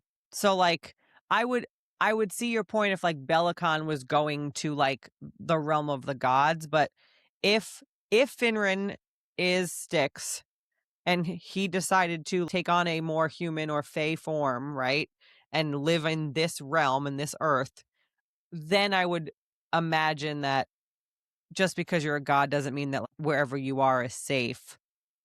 I You think it was know? also about his people, too. It's not Yeah. necessarily about him, it's about the Right. people that he's protecting. Or And if he's a god, he's that's a good powerful enough to point. do it. To your Mhm. point, that could be he's protecting his son, Kingfisher, his son who is Mhm. half mortal fae. So it could just be he doesn't need protection himself as a god, but he does have Right. to protect his half mortal son. Maybe And it's okay. his wife, And he the has to whole Yeah. and protect yeah. Adina. Yeah, he's He protected cared about the everyone. people that he Yeah. served. Yeah. Yeah, Mhm. yeah. But Okay. also when he says that my father and Belicon had long history, I mean, long is relatively speaking for a god. Like, that's probably just a blip. So, what is Belicon in this source? I don't know. Also, he saw what Belicon was planning. That could be saw through Adina and her being an oracle, Yeah, that's you true. know? That's true. Or Saw Ugh. because he's a god and he can see infinite futures. Who knows? Who knows? Not me. Not us. Hopefully, Callie Hart. Callie Hart. Okay. Saris notes that, quote, the quicksilver in his eye flared a little as he gently ran his fingers over the inside of my wrist. I'd noticed it, of course. The veins that had once been green-blue there now shone metallic silver through my skin. Interesting change there, my girl Saris. And more changes. Quote, I saw the ink on the back of his hand had changed too. The quicksilver rune was solid now, marked in metallic blue black. Fisher saw where I was looking and lifted my chin so that my eyes met his. Don't think about that right now. Don't worry about any of it. Just be here with me. You know, Okay. that's the second time he's now distracted her with sex. He's good at it. He's very good at it. That's true. But it's also interesting. He's like, I don't want you to think too much about the runes. And then the second Yeah. instance, I don't want you to think too much about the runes. Like he's doing it on purpose. Yeah. I mean, girlfriend does have a lot going on. True. She True. can't wallow and worry at all times. Yeah. Sometimes you just need to have sex in a bath. There you go. Okay. Calm down. Saris thinks, quote, my prince of shadows. I had been born into the light, but my salvation had been waiting for me in the dark. So I want to take everyone back to the bargain that Kingfisher made with Joshin in the past episode, because the language here sounds eerily familiar. Quote, where there is light, there is always darkness, Shadow Weaver. To kill a queen, you will need to visit the darkest of all places. Don't like it. And also, she calls him my prince of shadows, and he's the child of a god. Ugh. She didn't even realize what she called him, and she called him that. The Fisher King. The Fisher King. Kingfisher tells Saris, I would spend the fortunes of the universe to protect you. I'd drain the seas dry, fell every tree. I would sacrifice the sun from the fucking sky and surrender the stars too if I could. But those things aren't mine to give. All I have is my life. It isn't much, but I'd spend it and consider the price small if it meant keeping you safe. Paying a price sounds a lot to me like striking a bargain. So let's continue with Joshin's quote here. You will need to strike a deal far more costly than this if you hope to succeed, and the beast who lies in wait for you will not be so easy to trick as me. She will eat you whole, Shadow Weaver. She will tear away your soul and feed on it for decades. Wolf. Yeah, seriously. But you promised you wouldn't leave. I don't like it. I also, again, sacrificed the sun the day. Let's remember the language with Saris. She was the day, what was it? Day ender, Day end. daybreaker, Yeah. the day's end. And then the language with the Hazrax saying that he could kill the suns. And now this saying, I would sacrifice the sun from this fucking sky. There's a lot of sun language there that's really interesting. You know what? We can I'm okay if we sacrifice Zilvarin in all of this. I'm okay She'll be with fine that. with it. We We're okay can. with that. I'm good with that one. Noted. That's done. Noted. Oh God. There's a lot there. There's some heavy stuff there. But like you said, she distracts him with sex, so. Or he distracts her with sex. They distract each other with some good They old distract sex. each It's other mutual. with It's sex, yes. mutual. Mutual sexting time. Sarah says that some would say that is his weakness, and he says, no, it is my strength. And then they make love, and he speaks to her in Old Fae, something about death by pleasure, very appropriate in the moment. And Saris notices the god bindings swirl and change again. So wait, why are they swirling and changing? They were supposed to be That's a great unmovable. question. it's happening again during sexy times, but I don't think it's necessarily because of sexy times, but is it because their guards, like her guards are down because she's like, what is it? It almost makes me wonder if the fates are being changed. Like every time something happens, like remember the gods can't see them and they're this access that all of these actions are happening around. Like it almost makes me wonder if every time these tattoos are changing, the god bindings are changing, it's because something is happening. And maybe that's related to all these timeline shifts. Like all these tattoos are moving because they are these axis and the timelines are like shifting. I don't know why that's connected to them having sex every time. Yeah. But it does make you wonder if that's the shift that's happening. do love that. I love that a lot, actually. Well, he gets a new tattoo out of it, so maybe he'll be happy. I know. I really do like that idea. Bro isn't going to have any blank skin left. No. He's going to have face tattoos by the end of this. He's going to get a tattoo on his tongue because they're just going to run out of space. Well, that is a wrap on episode 3, aka I Don't Fucking Know. I don't fucking know. Brimstone by Callie Hart. Thank you so much for joining us this week. Be sure to like, follow, rate, and comment on our podcast wherever you are listening, and follow us on our social media channels so we can find more feral, unhinged fantasy readers just like you. Next time, and us. All of us. Next time, we will be covering chapters 30 through 38. So be sure to join us for next Fantasy Friday. Happy reading. Bye. Bye.